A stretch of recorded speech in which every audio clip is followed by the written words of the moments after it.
Let's check in with Mark Larkham. And Larko, it's interesting, isn't it? Because all of this adds up to the great unknown. We don't know what's going to happen.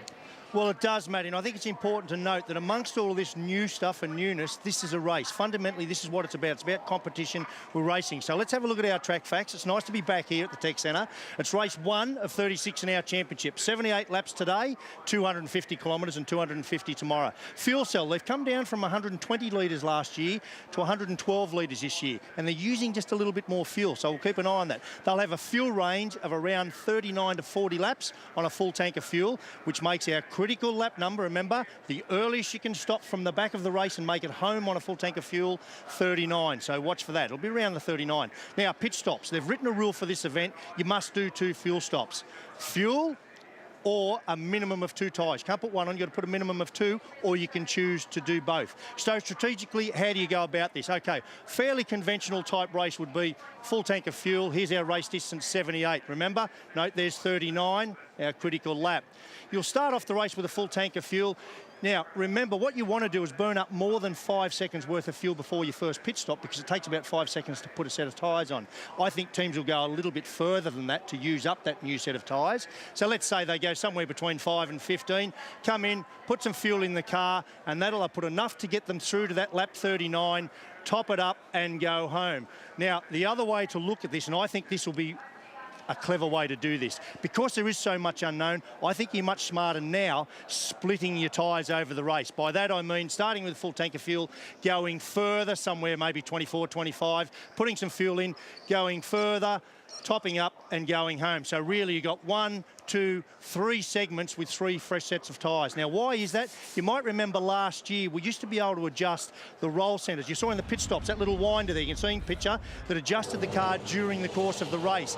That's no more. So tyre degradation is going to be critical. So the most important thing, funnily enough, amongst all this newness, is this bloke, the driver, because now he's going to have to manage the economy more than he ever did, because another thing he doesn't have is that little fuel trim button he used to have on the steering wheel to lean the car out, to make it go further. Doesn't have that. So that'll be throttle control, balance, how he drives the car, tyre degradation. As I said, he doesn't have the roll centre. He's going to have to manage his tyre degradation, manage the brakes. They don't have the 20 litres of water in the boot spraying water on their brakes to keep them cool. Going to have to do that. So that all adds up to me to this one, mechanical sympathy. These cars are new. We don't know how fragile they are. This is a tough, tough race. So I think an experienced driver with what we call mechanical sympathy, when you sit in a race car, you feel the bumps. You don't put your foot on the brakes as you're hitting curbs. You bring it out. It's how you drive the car. It's how you feel the car. Look for an experienced driver to win this race.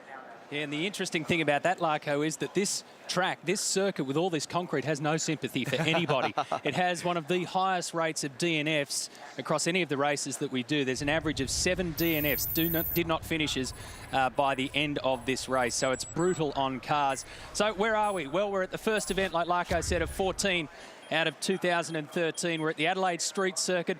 It's morphed into half a parkland circuit as well. We know it so well. 250 Ks our race distance, 78 laps. The circuit 3.22 kilometres long, a top speed of 245 Ks. Now there are 14 turns, break down into 3 sectors, 8 right turns and 6 left. And the average speed around here is 143 kilometres per hour. I don't know how many concrete blocks there are, but they're painful when you get them.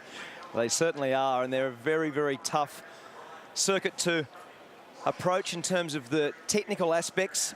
And it's a circuit that has slow and fast corners, very bumpy and very difficult to get your brain around. This is car of the future. This is the way that the cars have changed. 4 years of work. Everything that you see there that was red has turned into blue, and a whole new chassis for these cars. The Larry bar has been removed out of the windscreen. And a lot of the work that's been done over the last 4 years is about safety, about cost reduction, about quality of racing, and effectively having a more market-relevant car. And the engine as part of this has moved back 100 millimetres. That's basically to reduce the front-to-rear damage in the early laps of races. The live rear axle has gone. The old technology gone. Modern racing technology has been inserted into car of the future. A large part of what's also gone on is that underneath the car, the gearbox in its normal conventional position has been moved and into a transaxle which has the gearbox and the differential together in the rear of the car. So again, for weight distribution and the way that the engines move back, that has had a substantial difference and a lot of change made to the way that the cars are configured, Matt. Visually, when you walk into the garages, Scafie, and you take a look at the car, one of the things that hits you right now, as you can see, the blue represents what the wheels are now. The red was what they used to be, and we were locked into 7-inch wheels for so long. Now we're into 18-inch wheels. They are big and they are nasty, and they come with very big brakes as well. You've also added a safety component at the rear of the car. We all remember Western Australia, Carl Reindler, with the big fireball when the car ran straight up the back of him. Well, now the fuel tank has been moved further up the car, away from the back and closer to the middle of the car. That also helps with the weight distribution as well. And this is another thing, the glass windscreen. You mentioned the Larry bar has been removed. Well, so is the glass. That's clearly a safety factor, and it's now polycarbonate.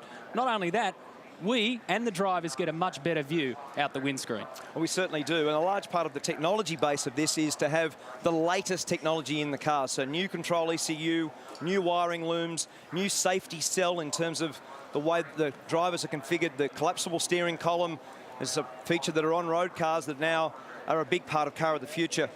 And as I said, in terms of side intrusion, probably one of the most dangerous aspects of our sport is being parked in the middle of the road and cars everywhere. And that VE Commodore that you see there in its old guys has turned into the VF Commodore of today in 2013 as car of the now. They are cheaper, they're faster, they're stronger, and they're safer.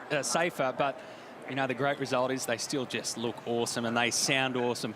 Hey, Barrett's talk about awesome. You know how to find a few big stars around town, don't you? Absolutely. Look, Matty, let me start by just trying to explain to you the size of this event. I mean, think of the MCG on Boxing Day, think of the MCG on Grand Final Day, or ANZ Stadium on Grand Final Day. For the drivers, this is their Grand Final at the very first race of the year. This is where it all begins, and they have to be on their game today. Have a look at this crowd around us. It is just enormous. Expected excess of 300,000 people here over the weekend, and they are packed in to this giant coliseum which runs down along the main straight. On both sides, on this side and over here, the 3-storey temporary structure. Everybody is leaning over the balconies, everybody's on the edge of their seat, ready to go for this incredible event. It is a real sense of expectation for the drivers. As we've already spoken about, there are so many unknowns today, but this is the real deal. It all starts in a few moments' time. Down here, people are just getting a bit of a feel for the cars, a bit of a feel for the drivers, getting up close, if you like, to what's happening. But in a few moments, they will be off the grid here, and we will be underway with race 1 of the Clipsal 500 for 2013. It is an incredible sense of anticipation, of excitement, and the drivers will be honest and tell you it's about nerves as well. It is a tough time to be down here, but a time of great excitement. Hey, one bloke who knows a bit about the big stage and performing on it too is this man, Vince Neal, ladies and gentlemen, from Motley Crue. Vince, great to have you back in Australia. Welcome back. We're just talking about the huge crowd here, and I know you've performed magnificent big shows around the world. You've been to big events. What do you think of Clipsal and Adelaide? This is great, man. I'm really happy to be here, and I mean, it worked out great. I was looking at our schedule of concerts, and I go, Clipsal, yeah, that's a race, man. I'm going to the race.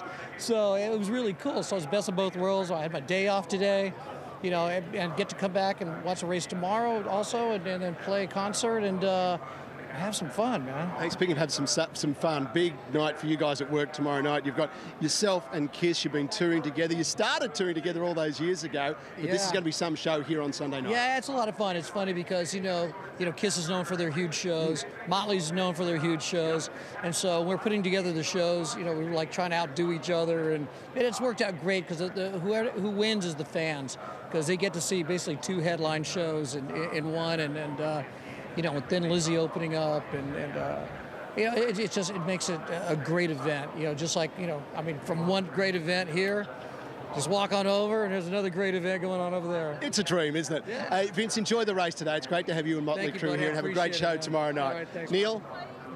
You know, Brett, there's no better stage than to commence our 2013 championship season right here in Adelaide for this Clipsal 500. Just look behind me. As you described a few moments ago, it's a brilliant sea of colour. We've got 28 brand new V8 Supercars on the grid. And I said in yesterday's broadcast, it's a real tribute to the men and women of our championship and all of the teams that have put together these beautiful new high-tech cars. And I thought it might be appropriate to roll back for a moment and stop and think about what is what we have been describing, car of the future. Well, fundamentally, it's a four-door sedan. It has to be commercially available. It must be rear-wheel drive. It must be right-hand drive from the driver's perspective. It must have a 5-litre V8 as a power plant. And right here are the best of the newbies. We've got a couple of new ones this year, as you know, Nissan and Mercedes-Benz joining us. This is Michael Caruso after 5 years with Gary Rogers Motorsport. He's the best qualifier of the new gang. Pushrod technology in the Ford and the Holden, overhead cam aluminium V8 technology in these cars. So let's sneak over and say a quick hello to young Michael, who's done a ripper job. Lots of guys in the crew have changed colours, moved around over the course of the off-season. There's Kevin at the door. And I just want to say hi to Michael, getting settled. First of all, this thing's like a sports sedan, Michael. The engine's so far back and so far down, and you're so far back I can barely spot you in here. Congratulations on a beautiful job yesterday. Yeah, thank you very much. I'm really happy with the way the Norton 360 Ultimate started off. I mean, I wouldn't have thought that I'd qualify just outside the 10 on my first day. So happy for everyone in the team, and I think the whole Nissan Motorsport organisation should be proud of themselves. They should. Have a great run this afternoon. Michael Caruso driving in car number 36. We have to adjust ourselves to the new war paint, to the new numbers and all the new combinations. There's been a lot of movement. Alongside him is his teammate James Moffat, son of four-time Australian Touring Car Championship winner Alan Moffat, and of course a Bathurst winner. This guy we've seen some great performances from on the Gold Coast, also Queensland Raceway in the recent past.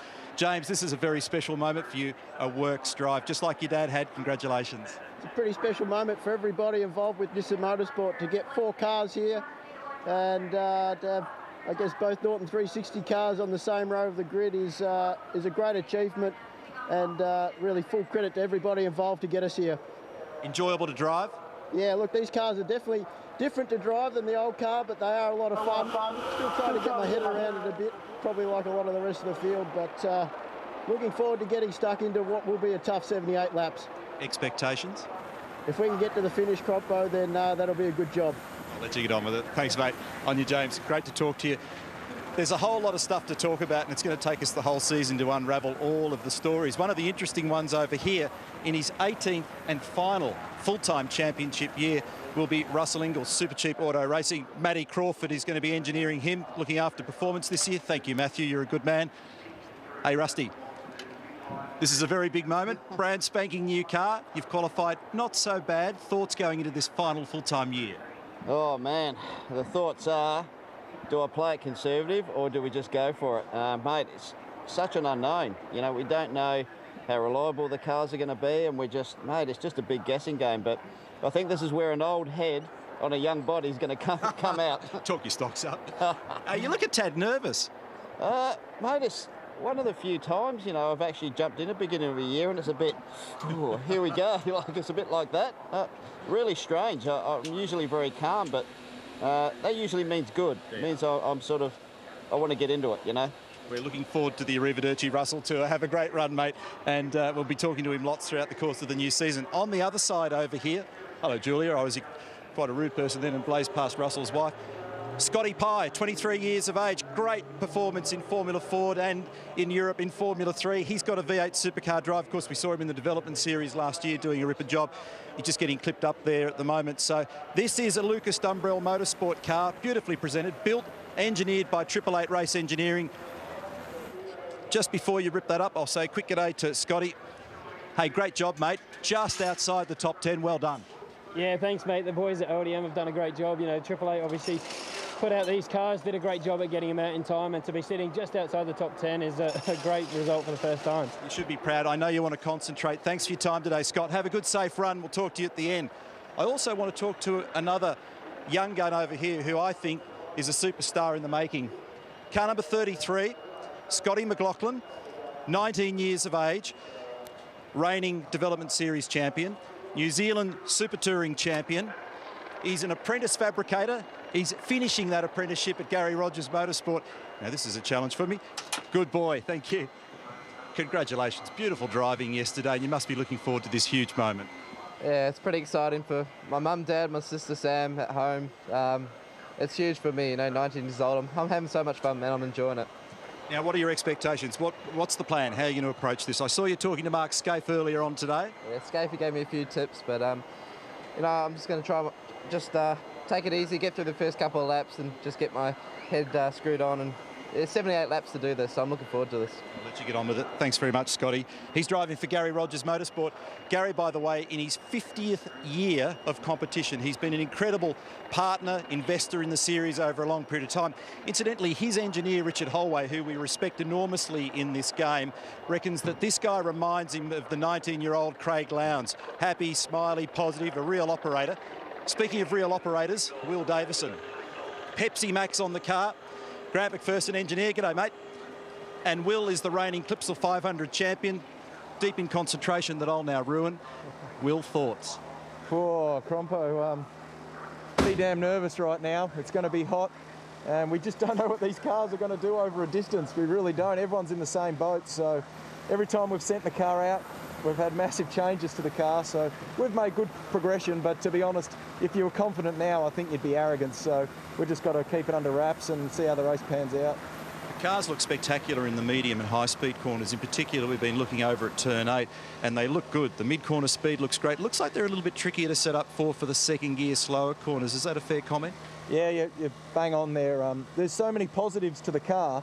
The car actually has a lot more grip in certain aspects of the corner, so it forces you to carry more speed in. And then the rear of the car is struggling. As you can see, a lot of drivers are working the wheel pretty hard. So high-speed balance is brilliant. 4, 5, 6, 7, it's really chewing the rear tyres out. So that's what we're going to have to watch in the race. Well, you provided us with one of the most entertaining V8 Supercar races this time last year across both days. Have a great run this weekend, Will. Yeah, we did it from 6th last year, so 7th, who knows. Good work. Thanks, mate. So that's the brand new car of the future Ford Falcon. 4 different brands. I mean, just have a look at these things. These cars are engineering art. New 18-inch Dunlop tyre, 18-inch V8 Supercar rim, bigger, better, AP brakes, great stopping power. Extraordinary thing about these cars is that externally they look largely the same. So if you watch one of these cars go by at the moment, you sort of go, it looks like a V8 Supercar. Underneath, genuinely, you would be struggling to find literally a nut, bolt or spring washer that's the same. So again, just like I started, when you stop and consider what all these people have done in that pit lane over there, hundreds and hundreds of people, it is an extraordinary job. I can't oversell how much the industry's done since we left Sydney at the end of last season. Yeah, and the result, Crompo, is that we have effectively a brand new sport to look at as we look down on this tremendous grid. The Coates Hire chopper going over the front row of Shane Van Gisbergen and Mark Winterbottom. There's Craig Lowndes, Fabian Coulthard. The Red Bull Racing Australia car number 1 of Jamie Whincup. He's got the police next to him. Jonathan Webb, Will Davison and Alex Premer. Look at Fujitsu Racing. Both of their cars inside the top 10. Crompo had a chat to young Scott McLaughlin. Can you imagine how you'd be feeling right now with all of that support behind you? You're just 19 years of age. You're lining up on an historic day in Australian motorsport, and you're inside the top 10 with the best drivers in the country on your side, behind and in front of you. Back down further through the field, the Nissans of Jack Daniels, the Kelly brothers, now Nissan Motorsport. We already saw the 2 Norton cars. And why don't we run you through the Fuso grid as they head off on their warm-up lap. So pole position goes to Shane Van Gisbergen. Was in the Fords at Stone Brothers last year. He's moved across to Techno Autosports. It's been a controversial one. Second row of the grid, Lowndes and Coulthard. Coulthard has been super strong this weekend. There's Jamie Whincup. More race wins than anybody else on this circuit, 7. He claimed his 4th driver's title in an unbelievable year of 2012. James Courtney and Scott McLaughlin side by side to round out the top 10. Scotty Pye, another one of the youngsters and full-time debutants, against Russell Ingall. 220th championship start, puts him equal second on the all-time list. The Dodo Insurance Racing, Dean Fiore, is back for another full-time drive, and so is Alex Davison after a year off racing the Porsches. It's great to have Alex back. Todd Kelly and Garth Tander, then Rick Kelly and Jason Bright. While Jason Bright has been struggling to find the pace that he had in early testing in his car, you know that the sister car, Fabian Coulthard, is way up the other side of the grid. Here are the 2 Erebus Motorsport E63 AMG Mercedes of Tim Slade and Lee Holdsworth. Tim Blanchard is in the Dick Johnson Racing outfit this weekend, and so too is Johnny Reid there in position number 27.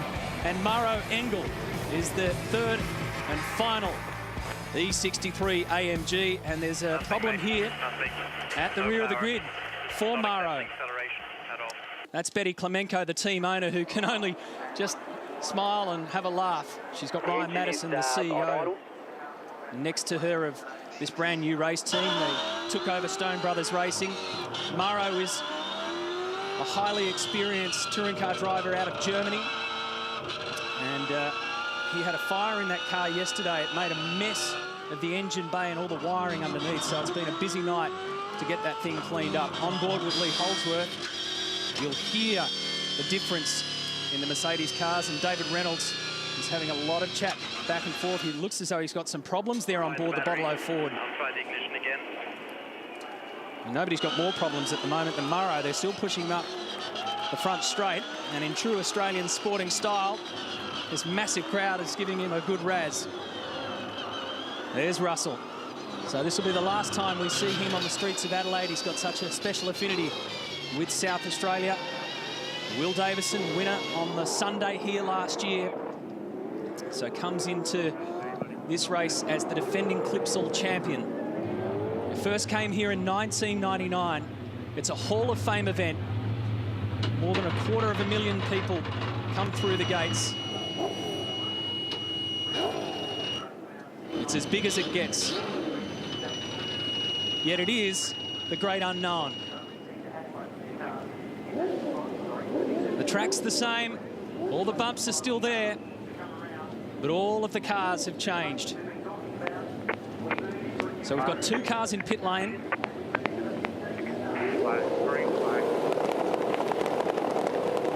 We waited so long for the car of the future. Well, the future is here. On the day the game changes forever, and Shane Van Gisbergen can't get off the grid from pole position. Mark Winterbottom takes the advantage, and Craig Lowndes is going to dash into turn one, just squeezes into third and has to go over the curbing in car 888. What a disaster for the pole sitter Van Gisbergen. Winterbottom just loves it. He shoots away. There's Van Gisbergen, the VIP entry, now about 6 or 7 back. So it's Coulthard second, Lowndes third, Whincup fourth, then Jonathan Webb. Will Davison and James Courtney get a little bit too close for comfort around turn 7. Unleashing the beast onto Bartels Road, the Peter Brock straight, and heading down towards turn 8 at 245 kilometres per hour. The most terrifying corner we've got.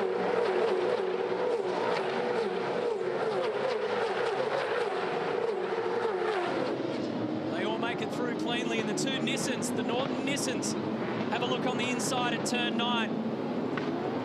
James Moffat and Michael Caruso. So first lap around,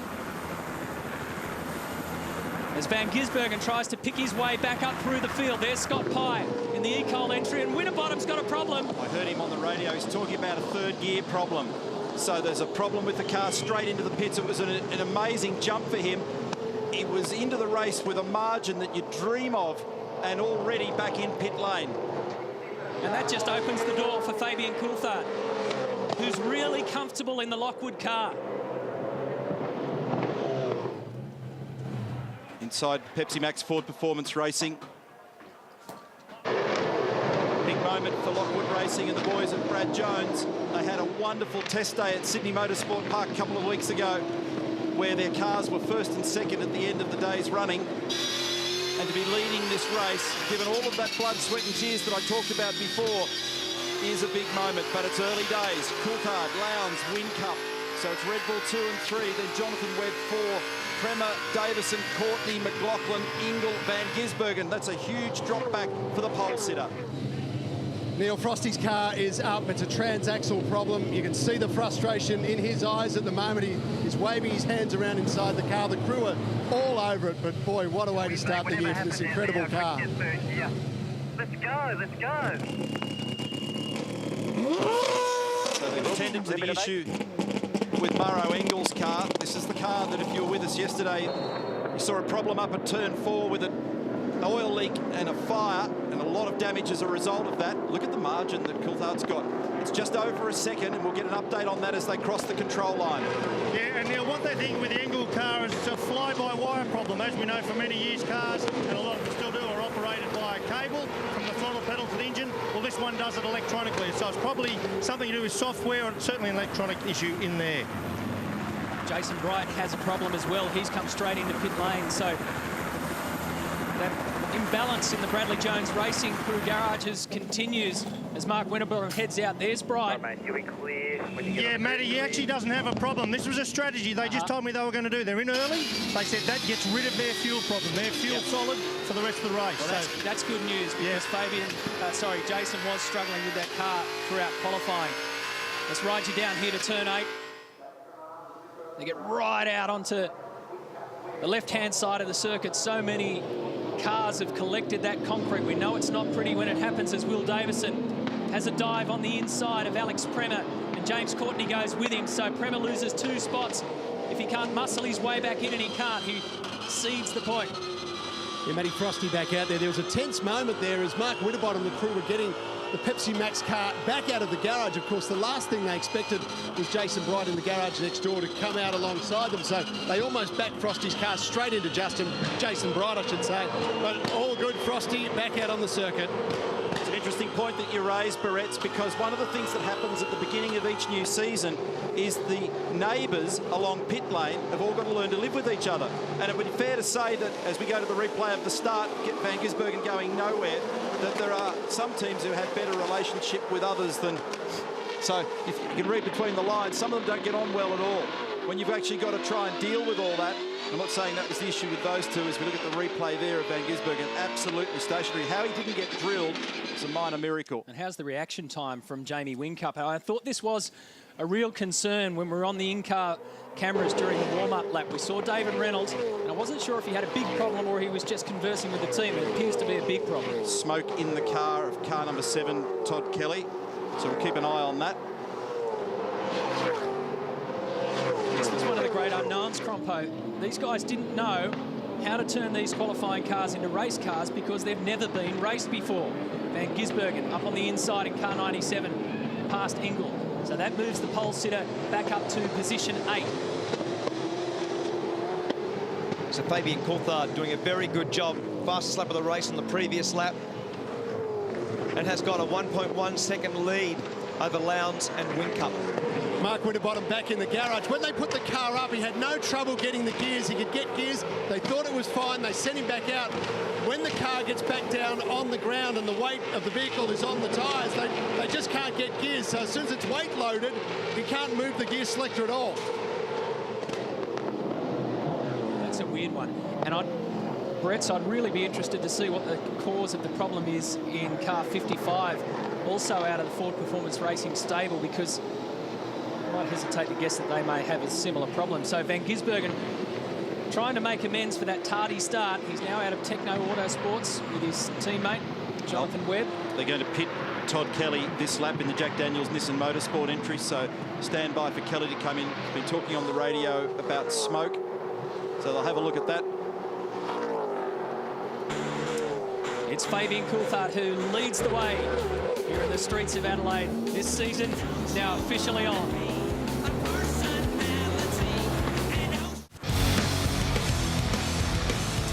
Welcome back to 7 Sport, the V8 Supercar Championship, where they're trying to settle into a groove on lap 8 out of 78 today. 250 Ks is this race. That's Tony D'Alberto back in the Holden in car number 3. And look at Todd Kelly.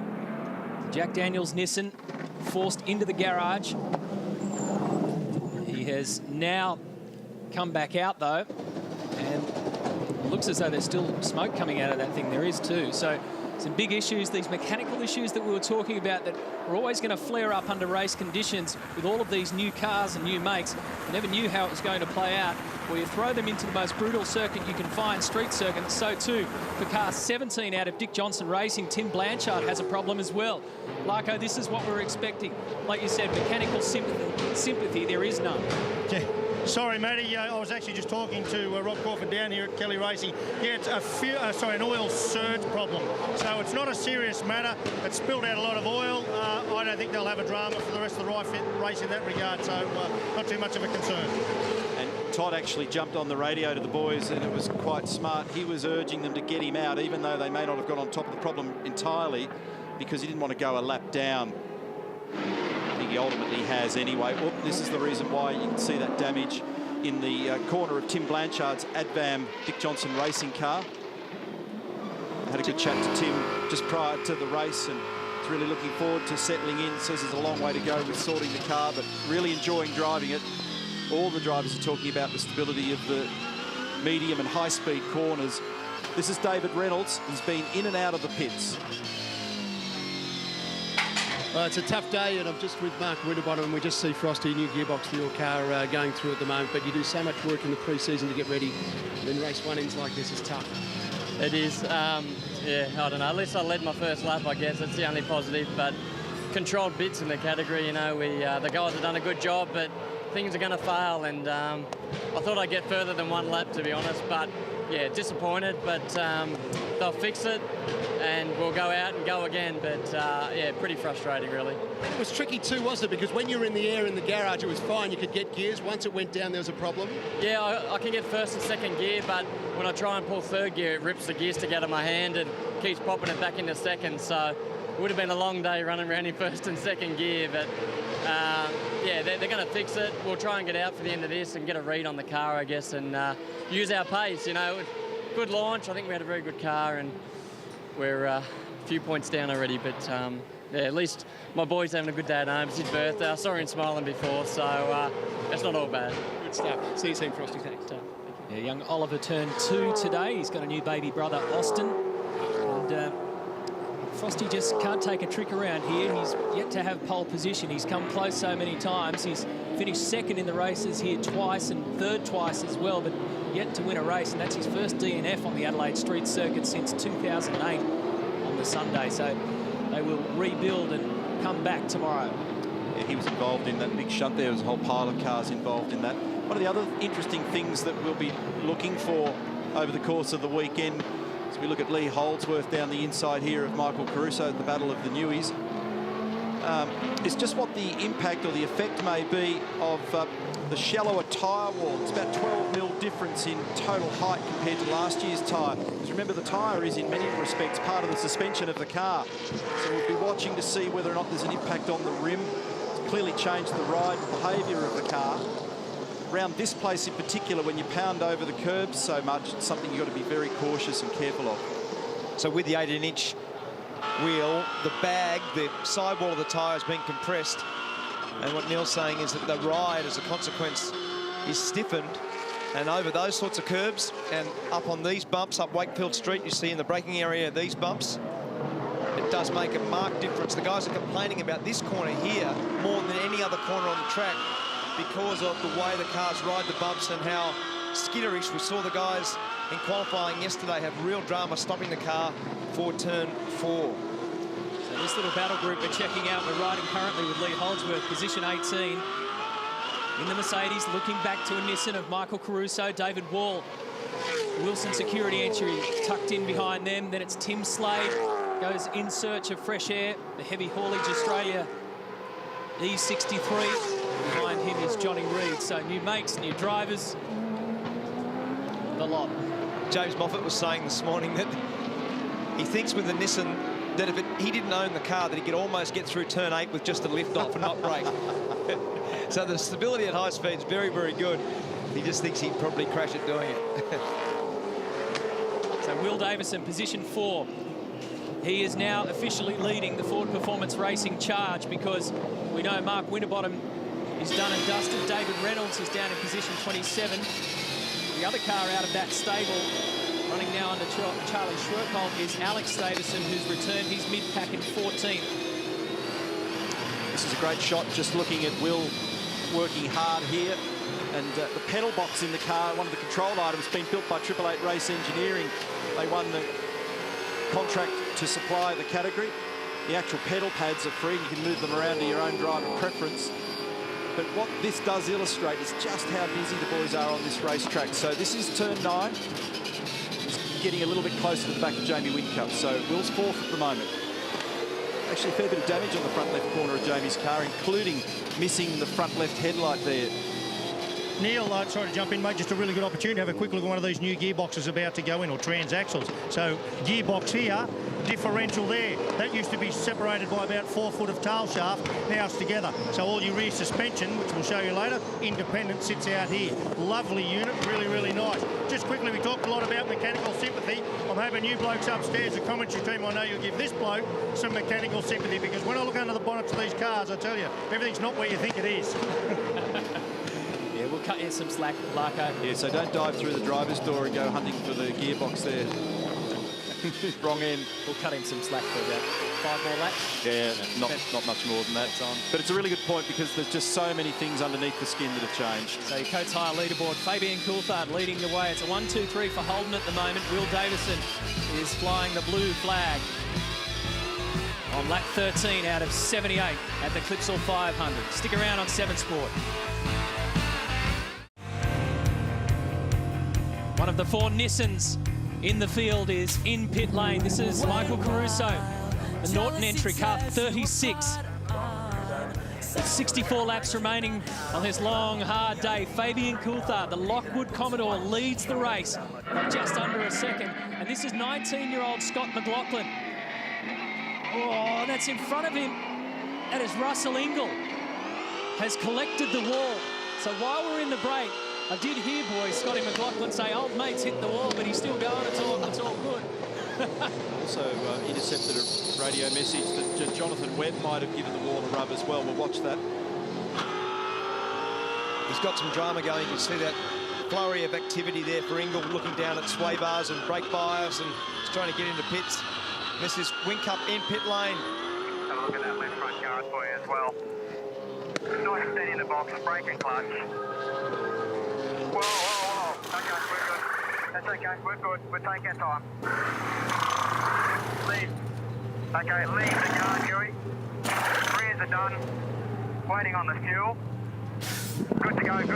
Yeah, just interesting to have a look at Jamie Whincup's busted front left headlight there. You might not think that's much, but what that does do, it allows high pressure air into that area of the car and down around the under tray of the car. Remembering you're trying to create low pressure down under there that brings that. Remember we were talking about the downforce earlier this morning on V8 Extra. Well, that will affect that. So that might take a toll on that left front tyre over the course of the day. Makes your braking a little harder as well. Surprised they didn't throw a little big chunk of duct tape over that right there. Well, I think the plan was to have a look at it, Larko. They said they were going to, but I'm pretty sure that Jamie just overshot the box by a little bit, and it only takes a split second to lose a couple of seconds, if you like, in pit lane. So they abandoned that idea. They'll have a look at it later. Watch this. There's never any... Ah, that's why. He collected a tyre along the way as well. So yeah, he overshot and got the tyre. Yeah, mate, and I sprinted about 100 metres from the other end of the pit lane. I overshot the box by about 1.5 metres myself. Yeah, but you were 10 minutes late. And Jamie's dropped back into the field in position 18. It's 38 seconds off the lead of the race. It's a great view from the cockpit of Will Davison's Pepsi Max Crew FPR Falcon. That Larry bar that used to go 45 degrees across the windscreen's gone. As we told you earlier, it's now polycarbonate. It's not glass. It's a much clearer view. The telemetry and the sounds of this game will tell the story.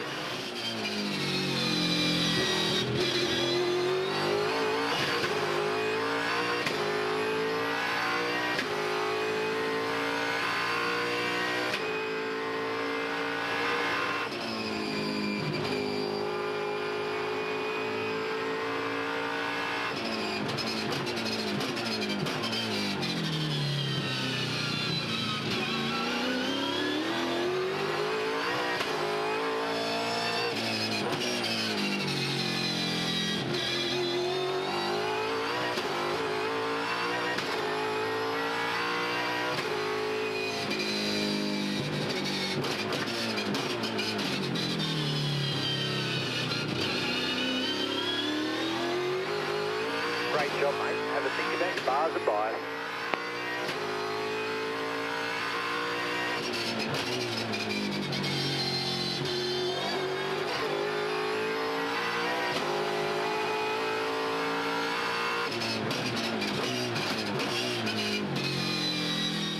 That was a good, clean lap that we were riding with Will Davison as Garth Tander comes in for a service. He did a great job. He made 10 positions in the first segment of this race, so forged his way forward. He got up as far as 9th before this stop. Even though it was a woeful qualifying performance by his own admission, they had some starter motor problems with that car yesterday, and then he was one of those guys that got hurt by the oil that went down late in qualifying. And he said this morning he's in for a long afternoon. But sometimes the guys that have done a lot of it are well served by just pacing themselves. So there's another moment for Tim Blanchard in car 17. This time it's Scott Pye that nails him down at turn 9.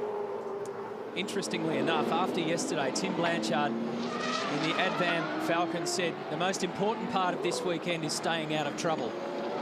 He's a bit of a magnet at the moment.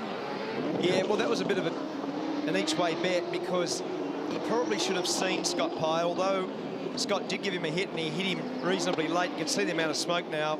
Clerk of the course and race directors and officials are making lots of calls at the moment as to what they're going to do with that car, because that is excessive at the moment. They're giving it a mechanical black flag, so they're actually going to get it brought in and attended to. It's too much. It's not hard to find Todd Kelly around the circuit.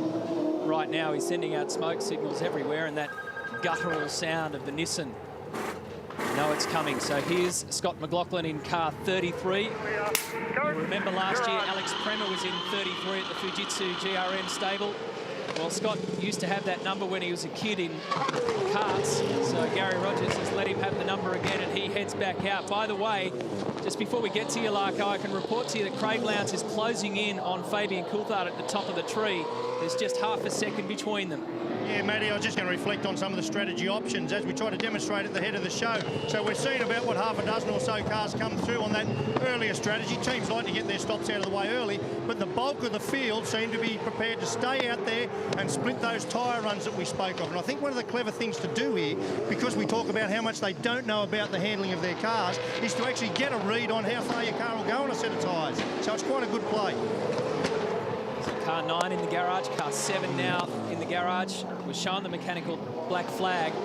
Todd Kelly has decided to go right in and have a good look at it. And there's Maro Engel's entry. And there's still red-hot pace on, Matt. The fastest lap of the race is Coulthard with a 22.70. The last lap, Fabian did a 23.54. So only 0.8 of a second away from their fastest lap in 20 laps. They're still pressing on pretty hard, and that's where you've just seen Lowndes just make some little steps in the last few laps. He's now only half a second away. You can see that gap, and he was only 0.2 of a second faster. A lot of damage on the front of Courtney's car now. Much like Jamie Whincup's car, isn't it? So both those cars wounded heavily in the front left-hand corner. Pretty hot out there too. You know, notice when I was out in the grid before, you know, there's absolutely no cloud cover at the moment, so the track surface is bathed in UV. That's hard on the tyres. One of the things that we were expecting was to see the lap record fall. It hasn't yet. It's still a fair way off. Tander rubbing with McLaughlin. And it's got trouble written all over it, this one. It's just a matter of where it happens and how bad it is. Well, it happens down at turn 9. It wasn't too bad in the end. Yeah, Garth was trying to crimp him into the apex, the inside of turn 9 there, so he could be better positioned for the next corner, but he didn't actually get it done because he had to go the long way round. And no further action between the Scott Pye Blanchard incident. Gee, these two have really pulled away. There's 6 seconds difference between this leading pack of Coulthard and Lowndes, and then third, Will Davison. So these two guys are really racing away. Lowndes is showing pretty good speed at the moment, isn't he? He's got a little bit of additional pace over Fabian, but it's been a great start for the Kiwi. Very, very good start. Lee's just saying that the amount of heat inside that car at the moment, he can't drive the car. The footwell is so hot, and he also can't see out of the screen, so he's got some serious issues going at the moment, Lee Holdsworth. He's been picking through the field pretty well, Scafey. He's up to 11th after starting in 23rd. Of course, there are quite a few cars that have pitted, but he's up towards the pointy end. And if this is happening to him on lap 21 out of 78, and as you said, Croppo, it's hot out there and it's getting hotter. It's heading towards the 30s. Lee's going to be in for a long afternoon. It's not unusual at all to see drivers come out of the car with blisters all over their feet, suffering heat exhaustion at the Clipsal 500. Just a few of the issues they've got to face. Coulthard leads the way. We'll take a break and bring you back for race 1 of the series. These are the factors that you have to deal with at the Clipsal 500. Our race leader, Fabian Coulthard, using every inch of the curbing and coming right up towards the tyre bundle. Down there at turn 1, he's got a 1 second lead over Craig Lowndes. Will Davison is in 3rd, Shane Van Gisbergen 4th. 29.3 degrees is the temperature outside. Inside the cockpit, it'll be close to 50. Look at this Lee Holdsworth. He was complaining inside the E63 AMG that his feet are just burning. So they've brought him into pit lane. They're trying to do whatever they can to make sure that he can get through the rest of this race. That would be extraordinarily difficult to try and drive this car with from here on in. Yeah, Matty, what they did was grab some fire-retardant material they could find and just basically, as you saw, strap it to the bottom of his boot. As he explained on the radio earlier, he's just finding it so intensely hot in the cabin today, which is what these guys are all experiencing at the moment. As you said, the ambient temperature's about 30 degrees at the moment. Inside the cabin's about 60 degrees. The Pepsi Max crew boys were telling me they put a heat strip, a heat sensor on the accelerator pedal and found that the accelerator and brake were heating up to 92 degrees Celsius. So that's what Lee Holdsworth is trying to deal with at the moment, that intense heat around the footwell that's generated through the engine and comes through the firewall. And there is nothing worse, Barrett's, when the pedals are so hot that you actually have to pull, you have to change feet, you have to pull your right foot away from the brake or the throttle and move them around and try to get the heat away from the surface of the pedal. It's extraordinary. And you just can't concentrate on driving the car properly when it's like that. In the meantime, his teammate Whincup's up to 10th, but he's actually lost margin to Coulthard. Remember I said it was 38 seconds a few laps back? It's out to 40. So nice clean stop for Lowndes. He rejoins. He pulled up on the mark, and that was very important. He was cautioned about what had happened to Jamie. So that one for them was a much nicer, needed textbook stop. It's an interesting aspect, isn't it, with that heat on your foot, because for many years, many drivers, myself included, I'm sure you guys, we would actually arrive here already with that fire retardant or heat retardant material cut out like inner soles, and several of them put in your boot before you started the race. So maybe they've forgotten that one, I don't know. Down here at Jack Daniels, they've actually pulled the power steering pump now off Todd Kelly's car. That looks like that's where the leak is, and isn't it amazing? With everything new on this car, that looks to me like a spec of power steering pump we've been running forever. No, they actually built that system. I was looking at it under the car the other night. So that's one of the systems, one of the many things that's been created in-house there. And these are the sorts of things that we talked about earlier in the weekend, the proving and the reproving of equipment. It's like we're going back to an earlier era in motorsport. We've been through almost 2 decades now where we've evolved the cars to being bulletproof. Now you're going to have to go back and do R&D, make them work, make them last, perfect things once again. This is Coulthard, race leader in the pits. And a critical stop for Fabian and BJR, because they've been operating very well. We've got a clear pit lane. Their cars were strong at Eastern Creek City Motorsport Park. They've been fast here all weekend. He's led the race. And these sorts of stops against Red Bull Racing and FPR will be the comparison for that team. Interesting that he only just got nipped inside the top 10 of last year's championship by James Courtney, but he was a contender all championship year. Well, there's a change. He's been getting stronger, so that's actually positional change. Whincup's made solid ground there. So he will be disappointed to be looking at the back of the Red Bull Holden now after that stop. Puts him in hot air. And there's a little bit of a mental hit that you take for that as well. Exactly. That's what I was saying about the stop, because Lowndes will be up the road. This has effectively gone from first to third, and you've been in a zone, you've led the race, you've fended off Lowndes in the first part of the race. Now all of a sudden you're third. It's not a nice spot to be. However, Fabian's heavier, but with new tyres. Jamie, by comparison, is a little lighter with his fuel burn, but he's also on slightly older tyres. So you'll find that as soon as those tyre pressures normalise for Fabian, he'll be all over the back of that car. But then that's what I was talking about before. He'll be frustrated by staring at the rear wing. Catching him will be relatively easy. Getting past him, if he has got any additional pace for these next 2 or 3 laps, is the very small window of tyre performance as Scotty Pye enters the lane. Then he's got a very small window to do something about it. Otherwise, he's going to read part numbers on that rear wing for a long time. Track position is king in this on this sport, but at this circuit particularly, track position very important. Craig Lowndes has just done the fastest lap of the race, a 1:22.55. When Will Davison comes into the pit lane and does his service, it will mean that Lowndes will be back out in front. On lap 27, out of 78 here at the Clipsal 500. Hope you're enjoying it. The V8 Supercar season on 7 Sport.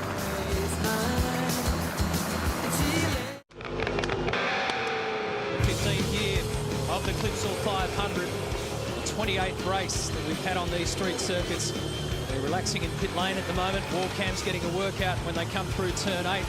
Race control yet to activate a safety car, which is very rare for this circuit. And on the track, top left of screen, is a battle between Jamie Whincup and Fabian Coulthard. Now, they're 3rd and 4th on the road. Craig Lowndes is ahead of them. And ahead of Lowndes is Will Davison, but Davison will have to pit. So you're effectively looking at 2nd and 3rd positions once the field is cleansed.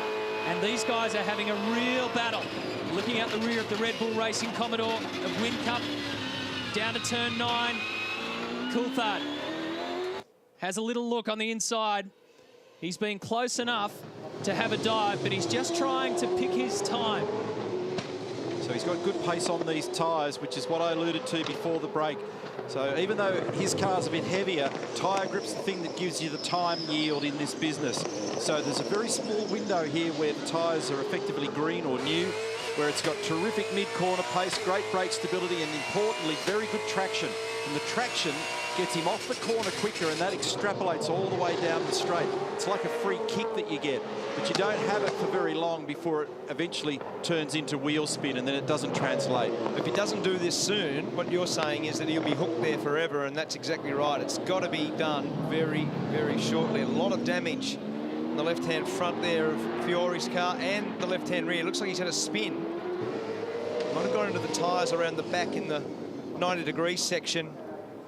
One of 2 cars out of Lucas Gabriel Motorsport. He's gone heavy up there, turn 4.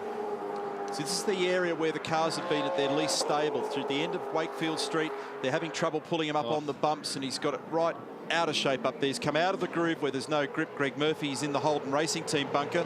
We'll see him joining the Holden Racing Team at Sandown and Bathurst later in the year.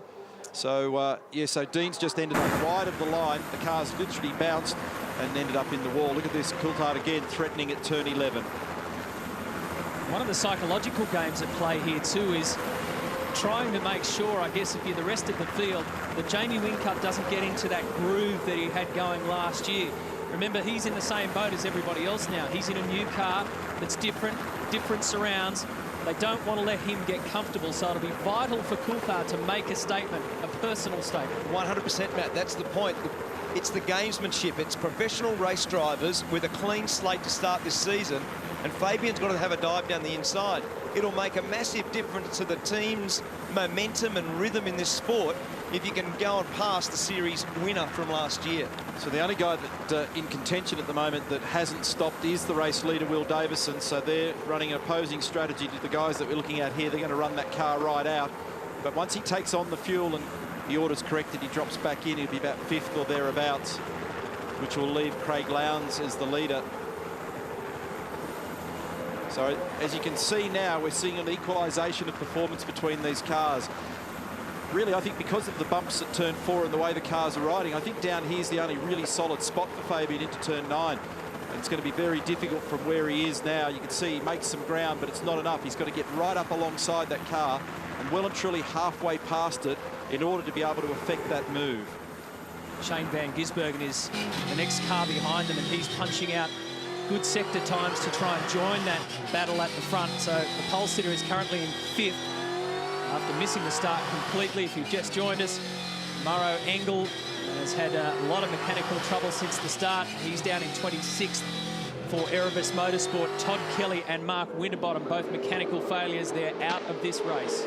Will Davison is leading, but he's losing time on those guys that have come in for tyres. So I think strategically they've run too long now, and it's actually hurting his lap speed. He's about to come in on the radio chat. He'll be in this lap.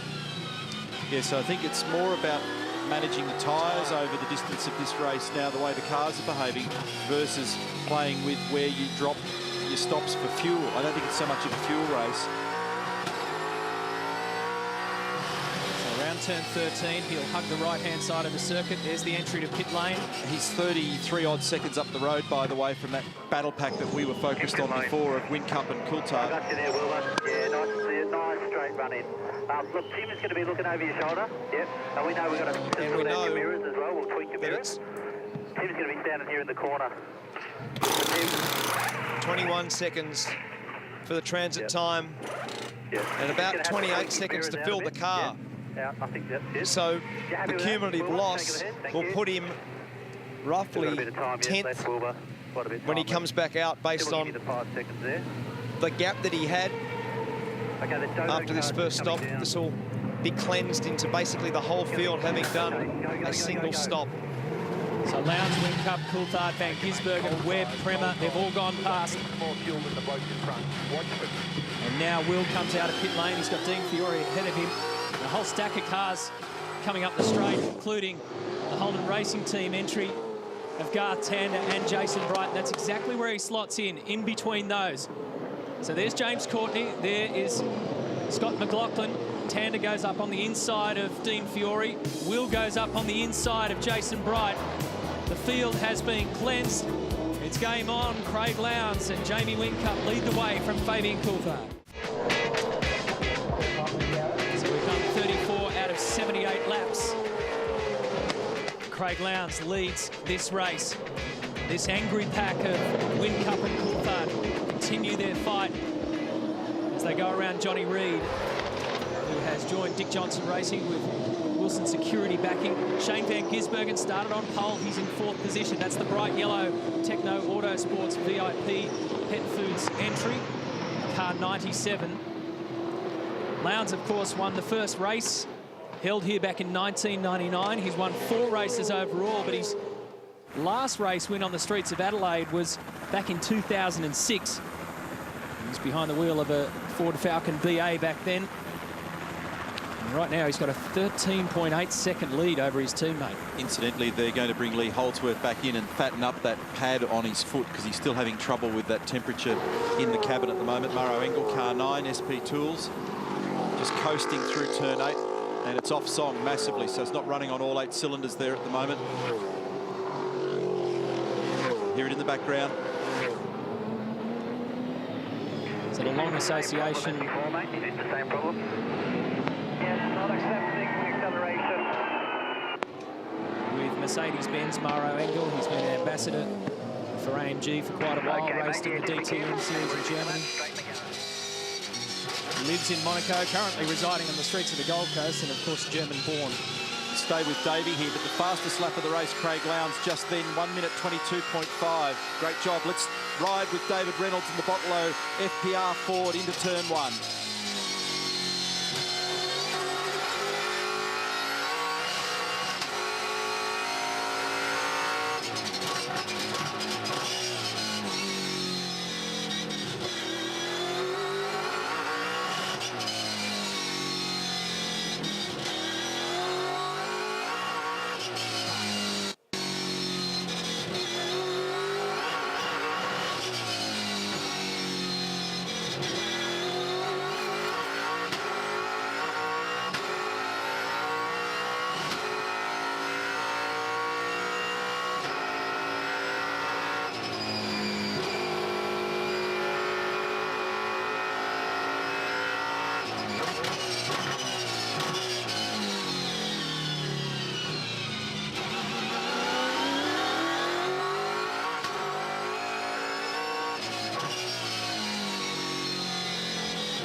I reckon it's one of the best views to really understanding the nature of this circuit. You get to see the proximity of the walls the lift of the car off the curbs, even the wide open spaces around you down at turns 13 and 14.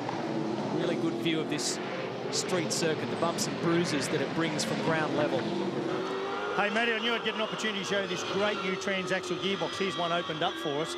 There's the diff in there. Obviously, the front of the car's up that way, so you've got your orientation right.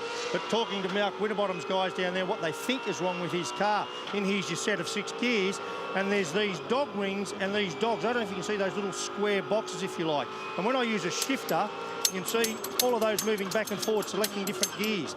And those little dogs, if you look at that one on the dog ring, engages on the dog on the gear. Now, if they're not nice and square, if they've been chunked off or taken away on the edge, they'll go in and then they'll jump back out. And that's what was happening. So it may not be a gearbox problem overall or a transaxle problem, maybe more of a gear issue. Well done, Larko. That was actually quite a strange thing for that to happen so early with Mark Winterbottom, because they've been running all day yesterday. They've been through all the qualifying and all the things. And then to have that drama so early in the race, very strange occurrence. So more to be found out overnight when that gearbox gets pulled apart later on this evening. This battle continues with Fabian Coulthard right up behind Whincup. And he probably should have had a dive when he first come out. And it's parked in behind Jamie.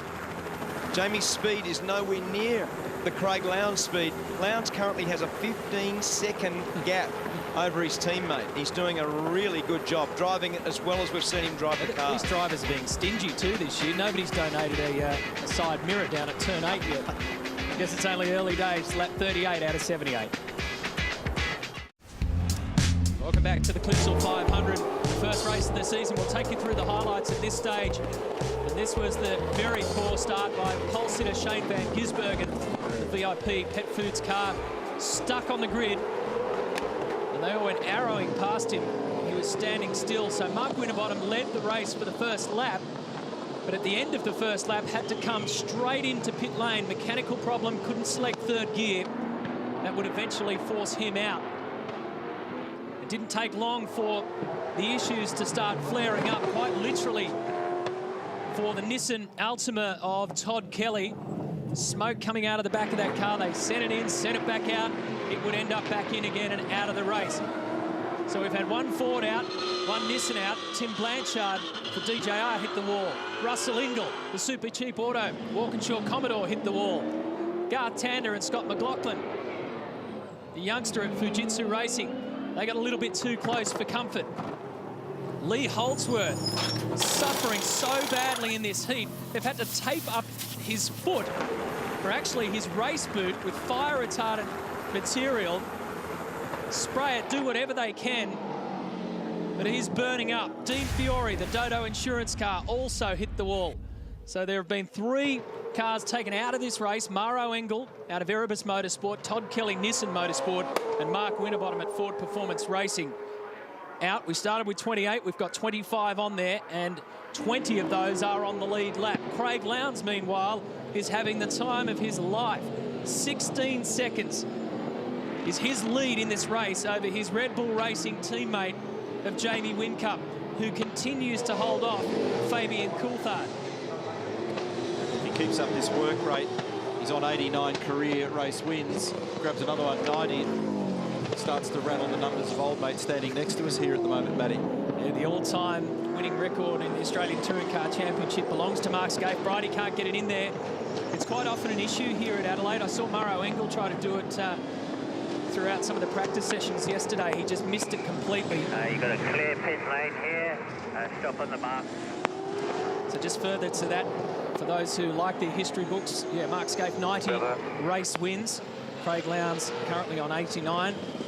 Lounsey has an eye for the history books. He was the first winner on these streets when the Clipsal started back in 99, and he is on course to equal Mark Skaife overall and become the first winner of the new era of V8 Supercars.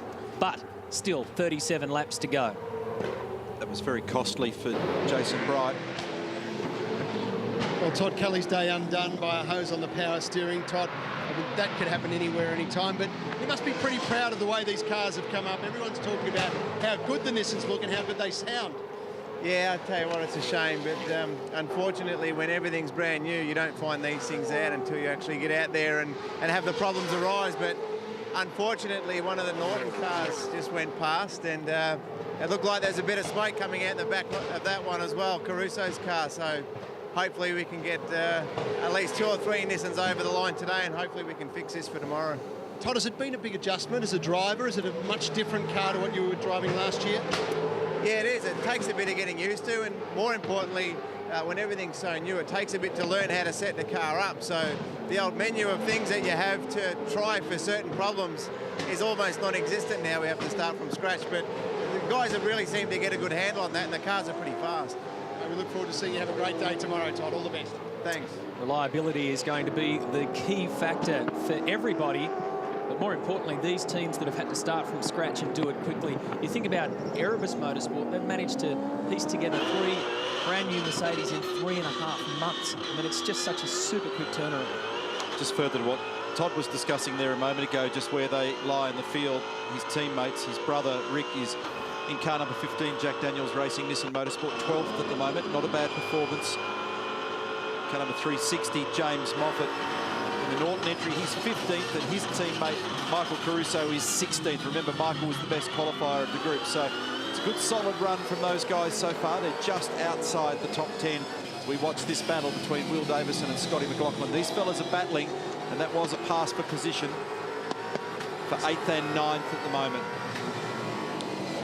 Bit of a climb back here for Will, because remember, they ran him long. Tyres degraded quite substantially towards the back end of his run, and then when they brought him in for the stop, the time that it takes to transit the lane, grab the fuel, put the wheels and tyres on and get back to your regular speed, buried him in the pack. Was nearly 50 seconds in total time. Team high flex of Tony D'Alberto back in the Holden colours. Make life easier at the family gatherings after spending last year in the Ford. And this car, pointed out yesterday, but did a little wander around the pit lane, is entirely a Walkinshaw racing car. And in terms of the garage layout, they're right alongside the Holden Racing Team cars. So they're tethered, they get the data, they share the information, and they'll drink from their setup. That's his dad, Al D'Alberto, there. So they're off to a reasonable start. He's 14th at the moment, Tony. Our race leader is Craig Lowndes.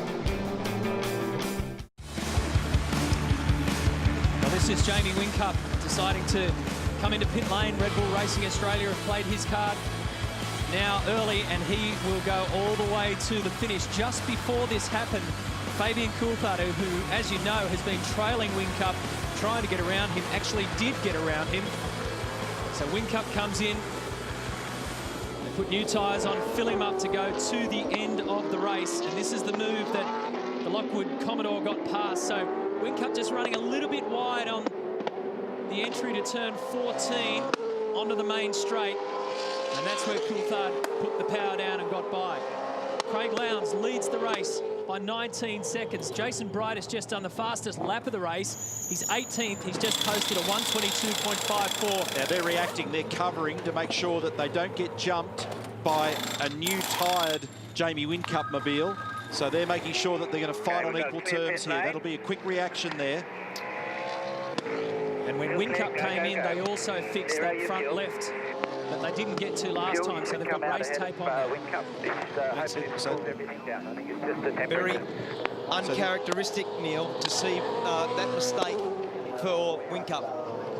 Yes, very much so. So he has come out, so that was a good move there. They got the advantage. He came in the last couple of laps ahead of Whincup.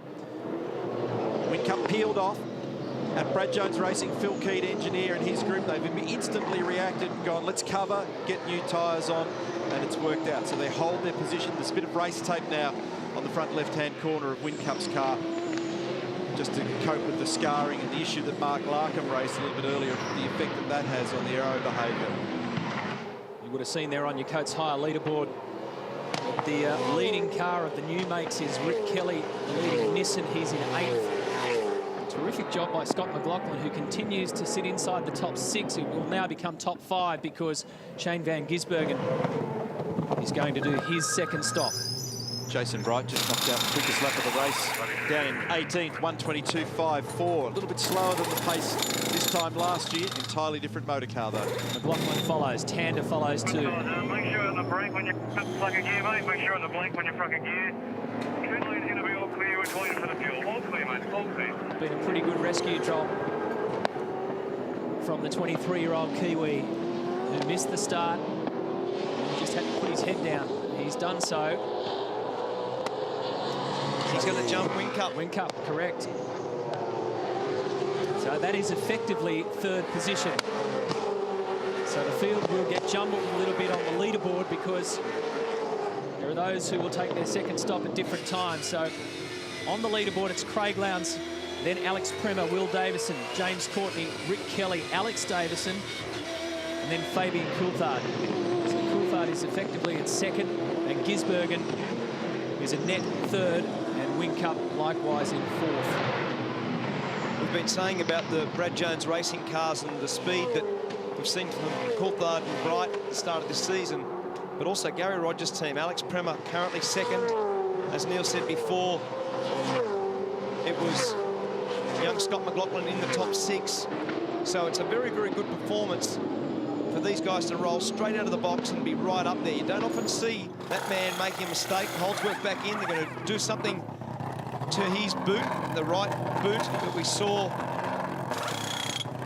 fire retardant material and tape applied to the previous stop. They're going to do another bit of surgery. Here we go. So they've made a pad and tape that. The problem is that the tape, it's so hot on there, the tape actually squirms off and you end up with that bit of stuff just running around in the footwell, which is actually quite wild. Rick Kelly, great job up into fourth now as this field gets cleansed. So Lowndes, Prema, Davison, Kelly, Coulthard, Van Gisbergen. And there's Mark Larkham doing his best work, just standing there loitering. Okay, what I want to show you, Scapey, thanks for that plug, mate. Hey, Rich, if you can just come with me, you can see this is what they've been using. Is that foam, that was just a sort of a temporary thing. But come with me, I'm going to show you the correct thing to do in this instance. You need to get a really good fire retardant material. Now, there's another sample there that they're trying. But if I just can go around the corner here to the tech centre, I want to show you why this is such a drama. I've just quickly drawn a picture here. This is your standard sort of road car. Here you sit. Here's your firewall. Here's your little engine. Might even be a battery in a current car. And you're running on rabbit food. And here's your brake pedal, and usually they pivot from up here, right? In a V8 supercar, we're talking 650 horsepower out of an engine. Lots of exhaust, close to the firewall down under here, but here's the clincher. The pedal boxes all mount to the floor, and they're pretty well used little aluminium bobbins and a lot of aluminium, great heat conductor. So all this heat, although they use some thermal insulation here, still migrates up through here, through the pedals and into the driver's foot. I just saw them on Engel's car. What they've done is they've grabbed the ducting that comes in and shoots on the driver here, and they've redeflected that around here, and they're now blowing cold air over the top of the pedals. That's a good solution. Yeah, we've always, that's actually been something at HRT that we've had the air onto the pedals for years. And it's something that over the period of time that you just get to know where the best air conditioning systems work.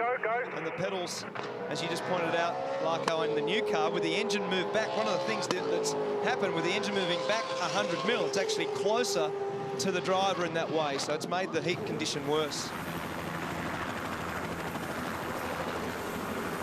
So Lowndes, 29-second gap over Will Davison. 54-second gap over Fabian Coulthard. Lowndes will be sitting up in front of this field going, changes? What changes? There's no difference. Jamie Whincup won't be saying that because the dominance that he displayed last year and that little mistake we saw him make at the final corner. Fabian Coulthard pass now. Van Gisbergen come out in front. So in genuine speed at the moment, he's not going well enough against two of the competitors like BJR and Techno Motorsport. And there's Whincup in the background there, in the foreground, the two cars that I made reference to.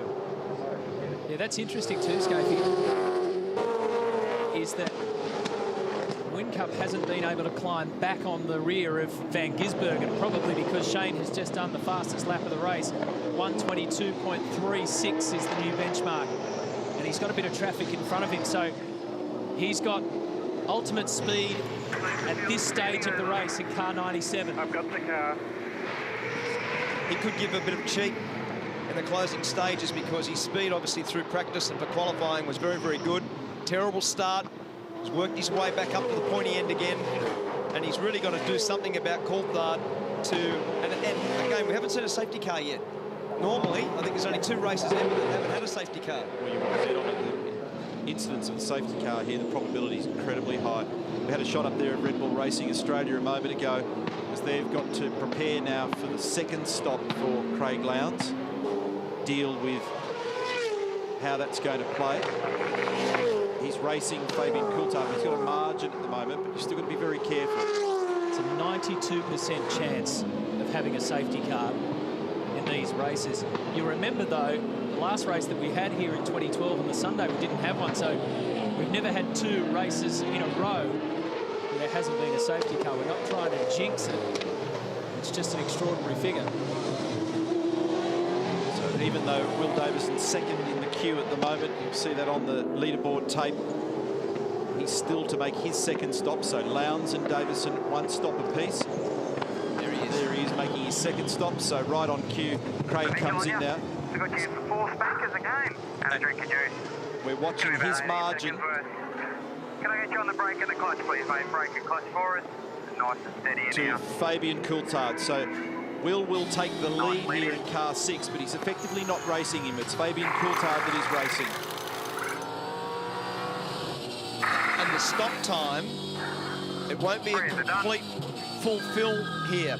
So 28 seconds to fully fill the car. If you're good to go into drop down.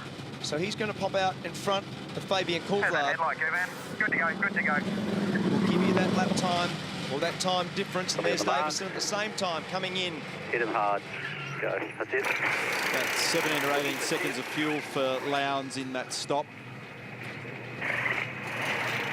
They needed to, all the wheels are done. Assuming All they the wheels started are done. full, Go, go, go, go, you've got to sit down and plot where everybody starts and stops, because they've got to bring on just a little over 100 litres of fuel to complete this race. How you do it, when you choose to stop, depends on traffic, what your lap speed's like, and this is the game that everyone's playing.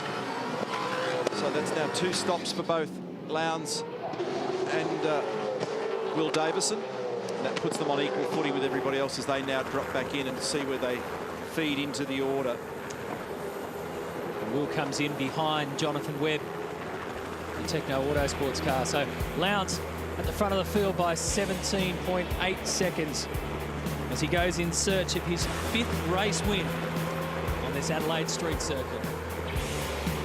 2, 3, 4. Welcome back to the Clipsal 500. Red Bull Racing Australia. They dominated the series over the last 5 years as Team Vodafone, with Jamie Whincup winning 4 drivers' titles. They've been smashing the record books with race wins. But today it's Craig Lowndes' turn, with one eye on the record books to become the first winner in this new look V8 Supercar category and possibly post his 90th career race win and go equal on the all-time list with Mark Skaife. But this is representative of the changing face of this sport. The 2 Erebus Motorsport E63 AMGs of Tim Slade, and behind him is Lee Holdsworth.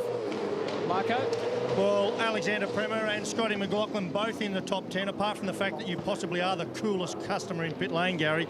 You are more relaxed than I'm seeing you for a while. You must be happy.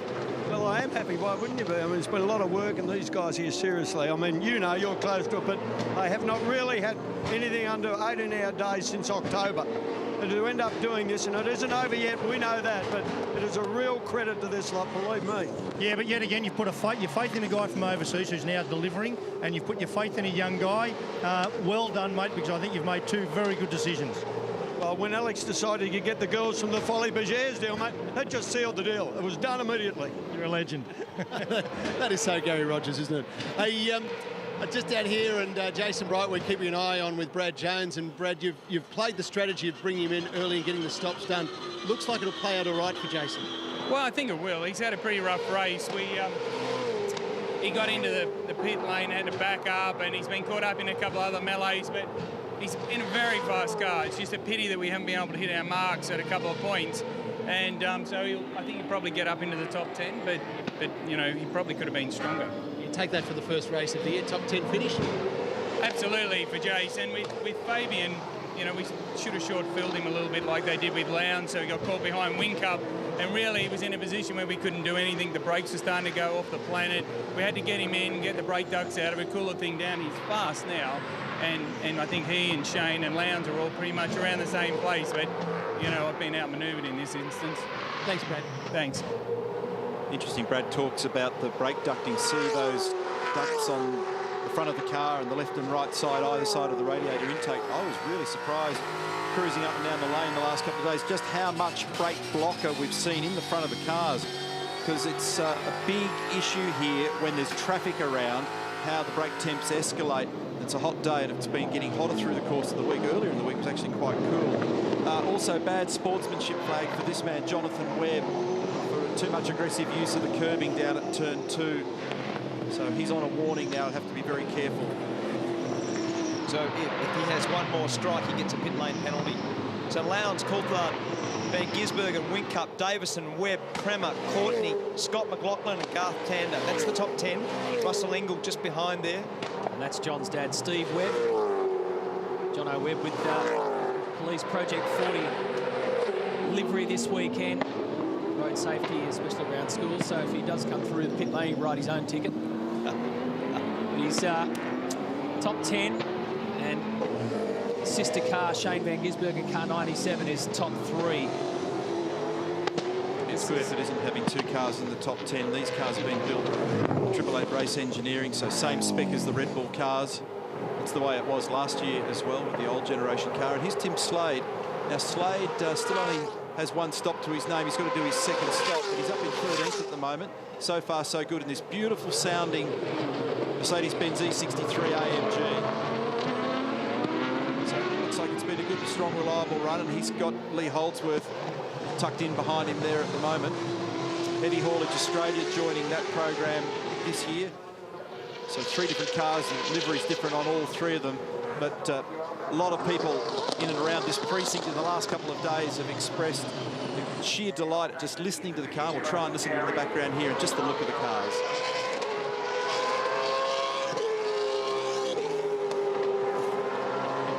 It's a juicy sound, isn't it? Oh, it's great.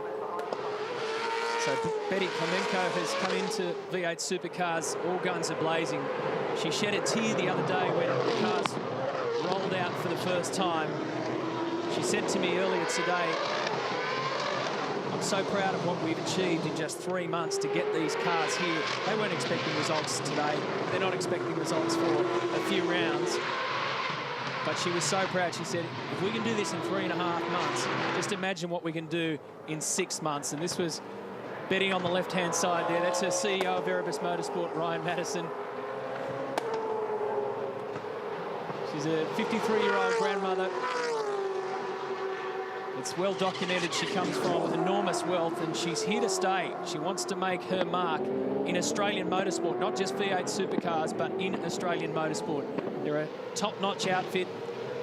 They've taken over one of the most successful outfits and a well-run outfit of Stone Brothers Racing, and Ross Stone is still in there overseeing the program. So they've started from scratch effectively with these new AMGs. This is another of the Triple Eight Race Engineering built cars. Dean Fiore, Dodo Car Insurance backing this program this year. Fairly battle-scarred. Jason Bright coming in. We've just heard from Brad Jones about their strategy.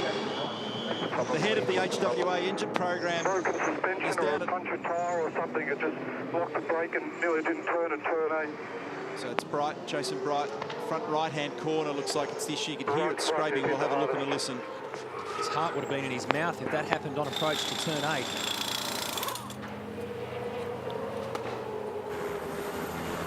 Great shot of the overhead view of the entire pit complex, all the hospitality area, and the transporters out the back. And the transporters are as much a part of the show as the race cars for some of the fans, and just having a look and see whether or not there's a structural issue with the front right-hand corner of that car. But I was going to say that Alex is down there from the HWA at the moment. The people have actually put the engine program together. There was 30 people back in Germany who've worked tirelessly to get those engines running in a really short period of time. So they've got experience with their Formula 3 engine and their German Touring Car Championship engine. This was an entirely new proposition. Twin cam, quad cam engine, overhead valve, unbelievable machine.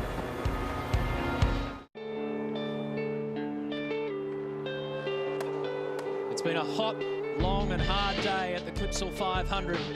These cars battered and bruised, these crews working overtime. Our extreme slow motion camera capturing all the action for you down here at turn 9. Big lock-up. That was the problem for Jason Bright. Now, he said over the radio that it was just on approach to turn 8 that he was really worried the car wouldn't turn in. Will Davison on the inside of Jamie Whincup. So Will gets the position there, number 4, and Jonathan Webb has found the wall. He will go out of the top 10. Good effort by David Wall. That could have been really nasty as they arrived on the scene. Now Russell Ingall will try and thread his way past. So Webb has now dropped down to 10th spot. That was a great job, David Wall. Very, very good bit of driving. Instead of locking the wheels and running straight into Webb, so Webb goes off at turn 4, hits pretty heavy contact actually there with the outside barrier, tries to back it back, and the next shot was David Wall with the wheels almost locked. He got around the corner and didn't run into Webb. He did a really good job of driving that car. And it was a combination there too. You never expect really for the drivers to grab reverse that quickly, but Jonathan Webb got onto it so fast that he just came straight back out. And that was a very close moment. The V8 Supercar app is up and running again. Lucas Dumbrell, the team principal of Lucas Dumbrell Motorsport, is taking full advantage of it. So download the app. It's a wonderful addition to V8 Supercar coverage. Wagon on your lap, keep us on the telly, you've got the whole thing covered. And there's one of his entries, Scott Pye. So Lucas has 2 cars running this season. Scott's in 15th, Dean Fiore in car 88 is in position 20.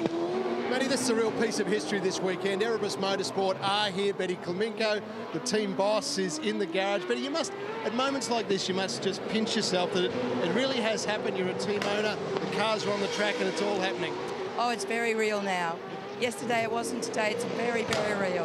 And what about the response from fans? I mean, I know just walking around Clipsal this weekend, people are in the Erebus gear. They've got right behind you. It's pretty amazing. Oh, it's more than amazing. I thought maybe a few people. We didn't have much merchandise, but they've just had to keep bringing it in and bringing it in. And it's so good to see. Personally for you, how's this been? I've still got goose pimples. And then after this, I've got the GT race. So it's a dream that's finally here. It's finally happening. And Betty, what were your expectations for this weekend? What did you want to achieve here at Clipsal?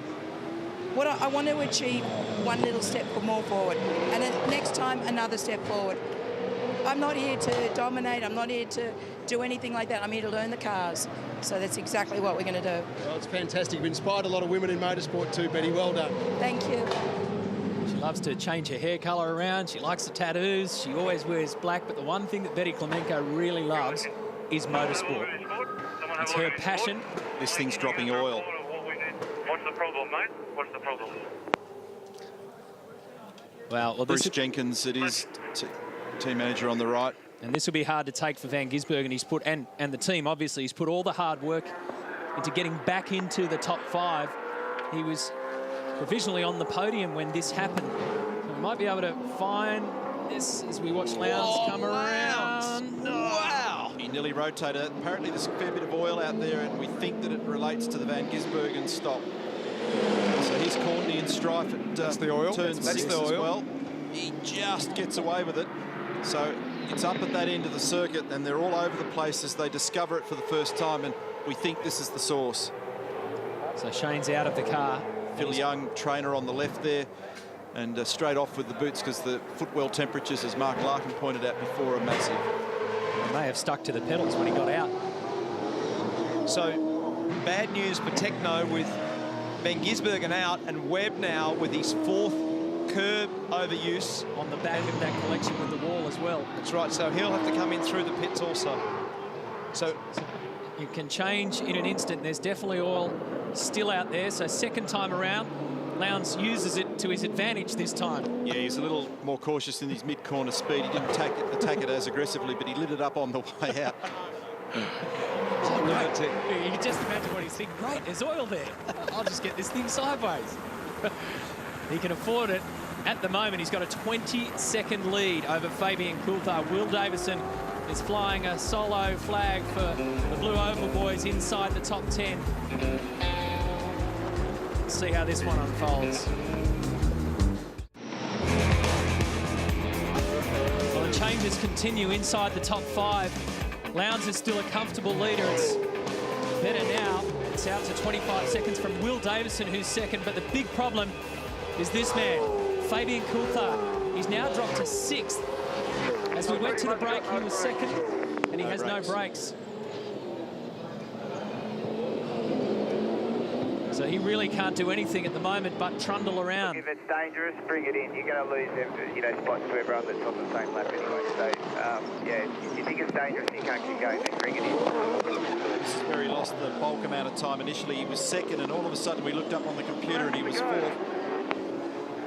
10 laps to go, 10 laps to go.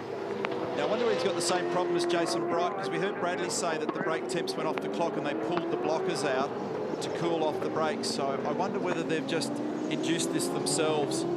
So it's hard to see because of the colour of the front of the car. But I think what you've got to do now, Neil, is just come in, because it just doesn't make sense with a new car. If they've got no brakes, then you've just got to find a way to come in and sort it out.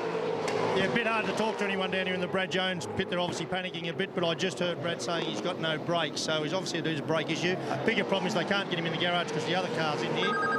Hey, Marco, if you get a minute, go and ask BJ whether they're running a heap of blocker in the front of it, just so we can arrest that question. Yeah, I don't know if you can see him in picture now. He's in full team owner mode, mate. I'm staying about 6 metres away.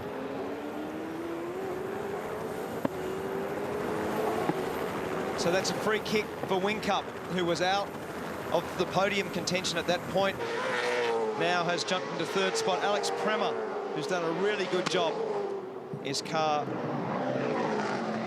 34, and they've just withdrawn the black flag for Jonathan Webb and have put him back to 3 strikes. So he must have been a controversial 4th strike. They'll have argued it possibly because of the oil. He may have slipped up over the curbs because of the oil, and they've gone and explained that that's effectively force majeure. Now, this car's got no visible window net, Dean Fiore, so they've got a mechanical black flag for that as they try and deal with it. See the crew just working on it. So it's come out of the latch, and I think it's Frank Adamson there from V8 Supercar category technical manager, just making sure that it's fixed to his satisfaction. He's on the right-hand side of the screen. And on the left, we had Craig Lowndes as they continue the work here in pit lane. Lowndes is just having the dream run. Yeah, I'm just down the back of Bridie's pits. I've just nicked their shock absorber, so I can show that too if I bring it out the front of the pit lane. Talking to Brad Jones, they saw a slight weep on the front caliper, the front brake caliper of Coulthard's car at the last pit stop. Now his pedal's getting longer, so they're going to obviously pull the wheels off and they'll bleed the brakes now. These are the bleed bottles you can see. Just got knocked over on the ground there to get any air that's in the system, and there's nothing worse for a race driver than to have a long brake pedal. That is the worst thing. Now, if you can have a look here, this is Fabian Coulthard's shock absorber. Sorry, this is Jason Bright's shock absorber. They've fired another one in there. Look at that, bent like a banana. That's just from hitting curbs around here. And there goes Bridie behind me, so new shock and they're out of there. Well, that's a massive bend. Never seen that. I've never seen that. No. Normally it'll either pop These AP Racing brake calipers on the cars this year have got a single bleed nipple as well. Previously with the Alcon brake caliper we had, there were 2 bleed nipples on either side of the caliper, so it's a bit different. The bleed process is a little bit different for the team, so that's a time-consuming process, bleeding air out of the system now. These are all the new toy gremlins that we likely expected. Frankly, we didn't see much in the early part of the weekend, but racing is a very different thing. Isn't it weird that we spoke about how 2013 was just a clean slate, yet 1st and 2nd on the road, Lowndes and Davison, Will Davison, were the 2 guys that won the last 2 races of 2012 on the streets of Sydney Olympic Park. And here's Will's older brother, Alex Davison. V8 Supercar fans will know him well. He wasn't driving in the series last year. And it's great to see him back in car 18, and he's inside the top 10. He's 9th. So the 10 is Lowndes, Davison, Whincup. Alex Premer, 4th. James Courtney is 5th. Scott McLaughlin is 6th. So the 2 Fujitsu GRM cars are inside the top 6. Garth Tander is 7th. And it's Jonathan Webb, this car that we're watching of Alex, and Russell Ingall make up the 10. Hey boys, just what we got the opportunity, Scafey, we were talking earlier about the brake, some of the brake issues leading up to this event, but you've resolved them clearly, mate, because if you have a look at this brake disc, that's copped some absolute punishment around here. That, to me, looks like in very good shape, considering the punishment. Just some light grooving there, certainly no surface cracking. Well done, mate, looks good, good solution. Yeah, well, I think that part of it's fine. It's a weird issue that he's got there, Larko, because to lose the brake pedal in the race itself like that, you've got to have some hydraulic failure. So whether it's the bleed nipples come loose or they've overheated, and when the material overheats like that, the aeration of the fluid makes the compressibility of the fluid worse, so you end up getting a long pedal from that. So we'll have to get to the bottom of what's actually going on, but the brakes, for sure, with the wheel size increase and the bigger brake, very, very good. Drivers love them. Just got a bad sportsmanship flag to David Reynolds as well in the foreground there in car number 55, left rear corner of Russell Ingall's car in the Super Cheap Auto entry. Amazing, isn't it? You know, the thing that's extraordinary when I just look up and down the leaderboard at the moment, to stop and consider who's doing what. Remember, last year was such an incredible run between two top teams, 888 and Ford Performance Racing, and the point you made before that they're back there doing it again. It's a couple of really important and impressive points, though. I think Scott McLaughlin's run into 6th is brilliant, and his teammate Alex Premer, who had a hell of a year last year. Garth Tander, that's been an awesome fight back for him, considering he was down in 18th after qualifying. We saw Alex Davison there a moment ago to sneak into the top 10 for Charlie Schwerkolt, Geraldwin, and all those people. That's a Ford Performance Racing car, and there with the bled brakes. Sorry about that, mate. Be cautious until you're sure you've got a pedal. So that's Phil Keed. Brakes sorted, hopefully now for Fabian. Caution is the word there in this next lap, just an Explorer Review to see what it's doing, and then he can get on with the job. He has driven very well. The race run that he did yesterday was a feature of the practice session because he was the only guy who did that length run, and he did them on old tyres. So they were 15 laps old, and then he did 19 laps. So for Lowndes now with a 25-second lead, as he ranges up behind the two Norton Nissan Altimas. Here's the field coming. This shows us the gaps. We might have to wait a while because next in the list, in terms of pure racing, is Will Davison. He is 25.5 seconds back. There will be other cars coming through. They're all out of sync. And here comes Will. So that's the gap between first and second. 25.5 seconds. Craig Lowndes is en route to claiming the biggest ever winning margin in the history of this Clipsal event. He has blitzed them. There's Maro Engel back out there circulating. There goes Alex Premer, terrific job. James Courtney too, same with Scott McLaughlin. So the two Fujitsu cars, the two HRT cars, comfortably inside the top 10. Bright, we know, has had his struggles. There's Jonathan Webb holding down 8th. Here's Alex Davison, terrific return to the sport. Fabian Coulthard, what a pity. He did such a great job in the early part of this race. He was so satisfied that after all of the hard work that the team put in, he was thinking about the crew when he qualified inside the top 5. He said they haven't seen their family for months, so it's satisfying to be able to go out there and start this race on the second row of the grid. Unfortunately, it didn't go his way after such a spectacular run early in the race. He led more than 20 laps. And back we come to Lowndes. And when we showed you the whole field there was some really interesting aspects to how this has rolled out for Gary Rogers. We just said before about Alex Premer in 4th. Scott McLaughlin is right up behind Courtney. He's going to be battling for 5th spot. Tander forged his way through fantastically. Rick Kelly in 11th position. First run back for Nissan Motorsport in 20 years. Scott Pye, first run in the main game, 13th. James Moffat, 14th. And Tim Slade, first run for the AMG E63 in 15th spot.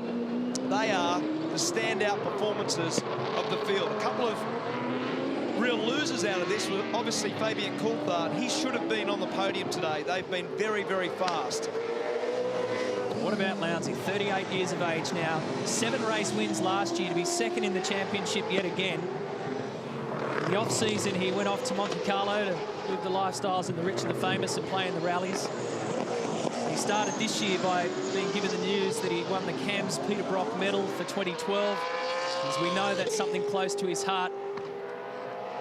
He's often called the people's champion, and especially here at Clipsal. When it all started back in 1999, he was the one who stood on the top step of the podium. It went over 2 days back then, but was considered one race. So he became the inaugural Clipsal 500 winner. There's so much Holden support in the grandstands here, and they've witnessed Lowndes at his ultimate best. You can throw all the balls in the air, which is exactly what's happened in V8 Supercars. So many new changes. We've talked about a clean slate, new cars, new everything. He's managed to get pace out of this car, reliability out of this car, and he's done the thing that he knows best. He knows how to drive around this circuit as Craig Lowndes. What he's showing today is you can give him different machinery, new machinery. He's still Craig Lowndes, one of our greatest all-time drivers. Absolutely, and today's drive is one of the best we've ever seen from him. You've already said about the margin, but to get your brain around driving new cars and finding what they like, he's got great natural ability, and this has really shone today. They've done a remarkable job, and this guy, Alex Premer, and you can see in the background there, young Scott McLaughlin giving James Courtney a hurry up with only 3 laps to go. It'll be interesting to see how much pressure McLaughlin puts on Courtney, because he's made a lot of ground. He's really in contention for the top 5. And both the Fujitsu Racing boys, Alex Premer and Scott McLaughlin, have got to this point in the race clean of any hops over the top of the curb. That's important, because it does mean that if they've got to pull something extra in those last desperate laps to hold a position or make one, then perhaps you could be a bit more flamboyant over the curb. So we saw last year, for example, that Triple Eight were able to do that with Whincup. I think even to some extent with Lowndes from memory. So they played that card very well. But it's interesting that those guys have got this far in the race that clean. That left-hand front damage for Courtney will be hurting the front aero of that car quite significantly. So in the faster stuff, McLaughlin should be better off. This is one of the spots. This is turn 3 up to turn 4. What Neil said is he can run through those curbs and get a run. So you can see the level of pressure that he's putting on Courtney now. And the other spot that he can make ground, that was a bit of a moment on the way in to the left-hander. It got sideways, it caught the curb at the wrong time, and it almost dragged the wheel out of his hands. You can see that little bit of the margin that he lost there. What a lot of the drivers have been talking about too, the low-speed turn-in oversteer, they describe it. So they're turning the steering wheel, pointing the car at the corner, often with a little bit of trail brake and brake load in the car, and the rear isn't quite accepting it. It's only a problem in the low speed at the moment. They've got the medium and high speed corners pretty well sorted, but the low speed second gear corners, like we saw there at turn 4, you saw how quick McLaughlin had to quickly apply full opposite lock, catch the car. He has to completely relieve the throttle when he does that, come back out to very close to 0%, and there's a little moment where you just hold your breath, caught it, and then off you go again. He'll be being counselled by Richard Holway at the moment. Richard, very experienced, to be saying to him, drive it hard, but don't make a mistake. He's lost some ground on that lap, so it may be that he just puts the white flag up a little bit and says, I'm just going to contain myself here and finish 6th. Very good, clean run for his first run. Promptly, he drove at Sydney. We saw him there. He did a very good job. Neil, it's an interesting observation, that little oversteer condition you talk about, and I can't help but think with Lowndes' dominance here, because typically you would have dialed that out during the course of the race. We talked about the lack of that roll centre adjuster. So if Lowndes' car is in the window and several around him are just out of it, they haven't been able to readjust, away he goes. And he's got a unique driving style. We've discussed it many times. Mark and I spent a lot of time with him testing and racing. The way he runs the car into the corner on the loaded front tyre probably to some extent helps him create a little bit of his own understeer here to help balance and offset that turn-in oversteer. It's rather unique. You see him dive at the corner. He takes a shallower line very often. He's not one of those guys that will always necessarily run on the widest approach and entry to a corner, not necessarily parallel to the outside of the racetrack. So he diagonals to the corner. sort of does it with the tyre loaded and his foot on the brake. Maybe he's just finding a way around it, which has been a career hallmark of his, be able to drive around stuff. He clearly got the car working pretty well, but I suspect a little bit of the advantage that we're seeing here is unique to the way in which he drives. No doubt. And one of those things for him, because this car achieves its mid-corner speed a different way, and they're actually faster around the mid-corner. So say through turn 8, they're about 8 to 10 Ks faster than the old cars. That suits his style, absolutely. And today is the example that we've seen demonstrating that level. How's the slide? Right there.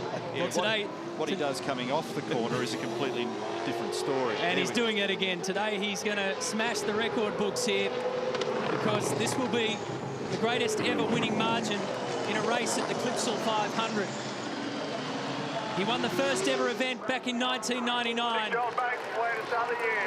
right now, in this new era of Australian motorsport, Craig Lowndes drives into the history books. His 90th career win. And the first for the VF Commodore by more than 20 seconds over a fighting Ford Performance Pepsi Max crew. FG Falcon of Will Davison. And Red Bull Racing Australia will come around for a 1 and 3 on the podium. Here comes our 2012 Series champ, Jamie Whincup, in third. Great start to the year. A terrific drive by the Frenchman Alex Premer in fourth. Gary Rogers and his crew will be absolutely delighted with today, because James Courtney... Where did we finish? Because I don't know. You finished fourth, Alex. James Courtney has split them, so Courtney in fifth and Scotty McLaughlin in sixth in his first ever full-time year of V8 Supercars at just 19 years of age. So there's a lot to celebrate all round. It's been a tough day for FPR, but they are on the podium. It's been another great day for Red Bull Racing Australia. And Lowndes is now equal at the top of the list in terms of all-time race wins in the Australian Touring Car Championship, or V8 Supercars, on 90 with Mark Skaife. There's some battered and bruised cars and drivers out there. Shane Van Gisbergen, our pole sitter, would end up in 24th position. So look at that, 20.5 seconds from first to second. Lowndes to Davison and Whincup. There's Alex Premer in fourth position. That equals, rather that is his career best finish.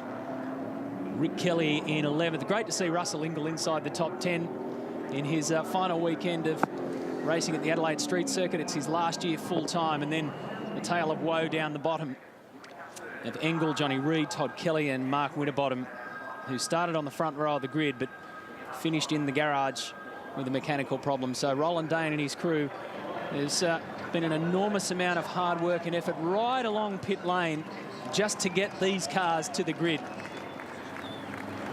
They've had no time off. And Lowndes gets his 5th race win at this circuit. And that puts him equal with Marcus Ambrose. And he'll celebrate with the team. This has been a team effort.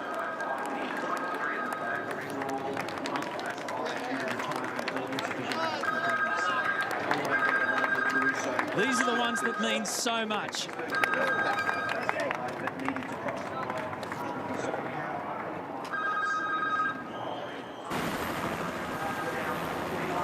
Will Davison, good effort to be on the podium. And here comes Jamie Whincup. That car just wasn't dialed in like we're used to seeing car number 1. A few things fell his way to get him on the podium at the end, but he was there and fighting. And in typical Craig Lowndes style, he looks as though he's, you know, just gone for another Saturday drive. Lowndes, that is the golden moment, isn't it, when you come here and you turn around to that massive crowd and put your hands up and they salute you for an incredible day. Congratulations, mate.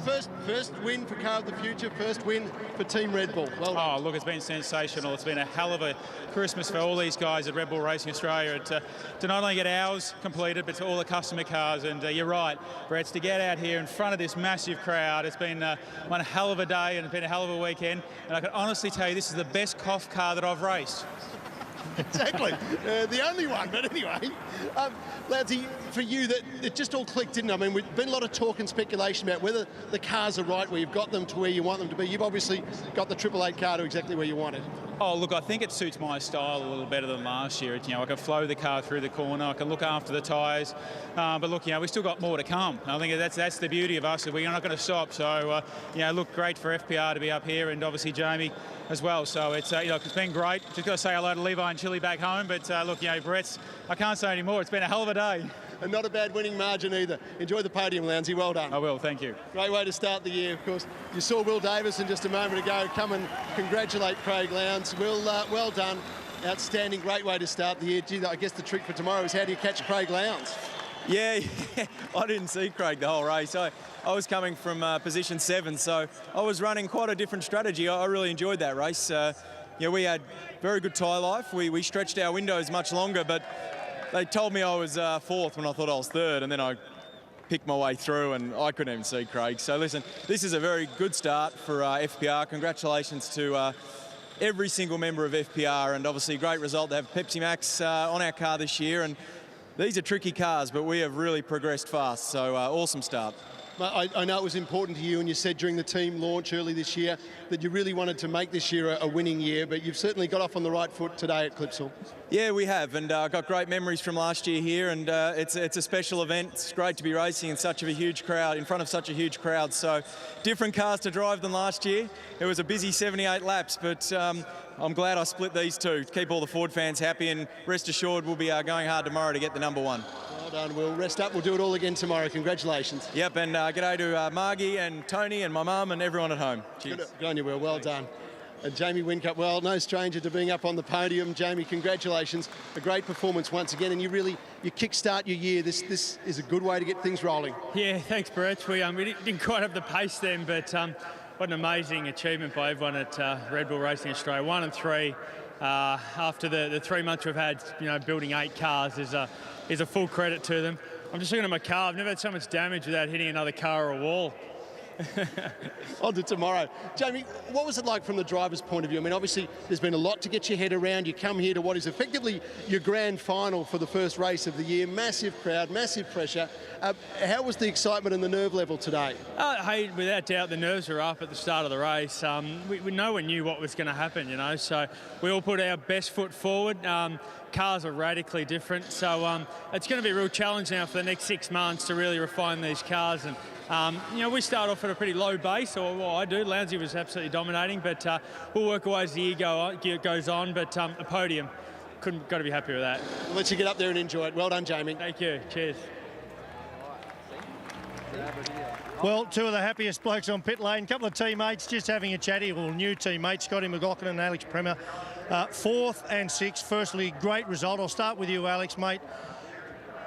Gary put a bit of faith in you to come back this year. I think that was the right decision. A lot of us do, and you must be so pleased. You come back to a circuit, you've been here, you now know a little bit more about the category. You must be a happy man. Yeah, definitely. I'm so happy about the result here. For me first and for the team, because they worked so hard. But definitely it was a big challenge for Gary last year just to put me in the car. But at the end, after 1 year, like we have seen today, it worked well. So, I mean, just learn out the track, the racing in V8, the cars, the team, and that's been really hard last year for me.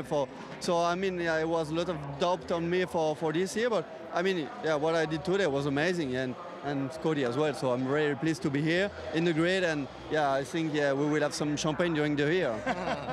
I'm very happy too, mate. I'm very happy now. Don't go, because I just noticed there's already some good chemistry between you guys, and that's important in a team, particularly when you've got to develop these new cars. Scotty, to come out of the development series into here, P6, how tough was this for you, mate? Because you've not done something like this before. Yeah, that was unbelievable. They said if you can get through Clipsal, you can get through any event of the year, and I trust that now, man. That was tough. I can't even lift my right arm at the moment, so hopefully I can do it tomorrow. Otherwise, I have to get somebody else in. But no, I'm sweet. Mate, that's hard, but dream come true, and 6th place and 4th for the boys is GRM. It's all for them. And just tell me, mate, so you say it's tough. Is it the heat in the car? Is it the numbness in your legs? Is it the physical thing? What's hard about it? Or is it maintaining your concentration for that amount of time? Yeah, I think it's that concentration. It's the cool suit worked fine, thankfully, but, I I felt good apart from that, but it's just the length of time that you got to keep concentrated, and there's oil on the track and there's lap cars, and it's so much different to what I'm used to. So to come away with a 6th place in top 10, my aim was top 15, and I'm stoked to be in top 10. Top 6 is awesome. One of the big issues we saw on the pit lane today was actually drivers getting their feet burnt, you know, because so much heat coming through the firewall. Any issues for you guys? Oh, no, that's fine. So we get new shoes from Frame, so it's a really good material. So looks all right. Yeah, a bit damaged, but it looks all right. Do that again, I'm going to push you over, go. Anyway, look, sincerely, there's a lot of people really happy. You're a great pair of blokes. Keep an eye on these fellas. It's a great little team. Very, very happy for you both. Thanks. Thank you very much. Cheers. A bit of champagne to flow, I think, as Alex Premer said, throughout the year at Fujitsu GRM, and it's great to see them smiling after such a long, hard day, but that's what happens when you finish both cars inside the top 6. All right, let's get to the podium to crown our champions on this first race of 2013. Clipsal 500 Adelaide, would you please congratulate our place getters in first place for Red Bull Racing Australia, Craig Lowndes. In second place, Will Davison, Pepsi Max Crew FPR Ford. And in third place, Jamie Whincup, Red Bull Racing Australia. Representing the winning team is Ludo Lacroix from Red Bull Racing Australia. Making the presentation to third place is Mr. Andrew Ford, the chairman, South Australian Motorsport Board.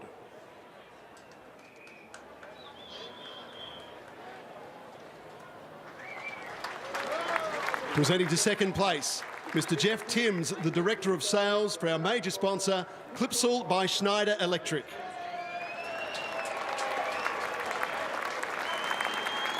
Making the presentation to Red Bull Racing Australia, our winning team is the Honourable Leon Bignell, MP, Minister for Motorsport.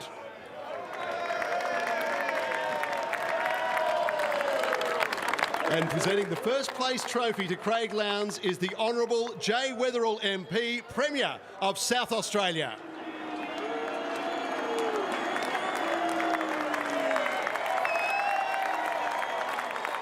Ladies and gentlemen, your 2013 Clipsal 500 Adelaide Race 1 winners.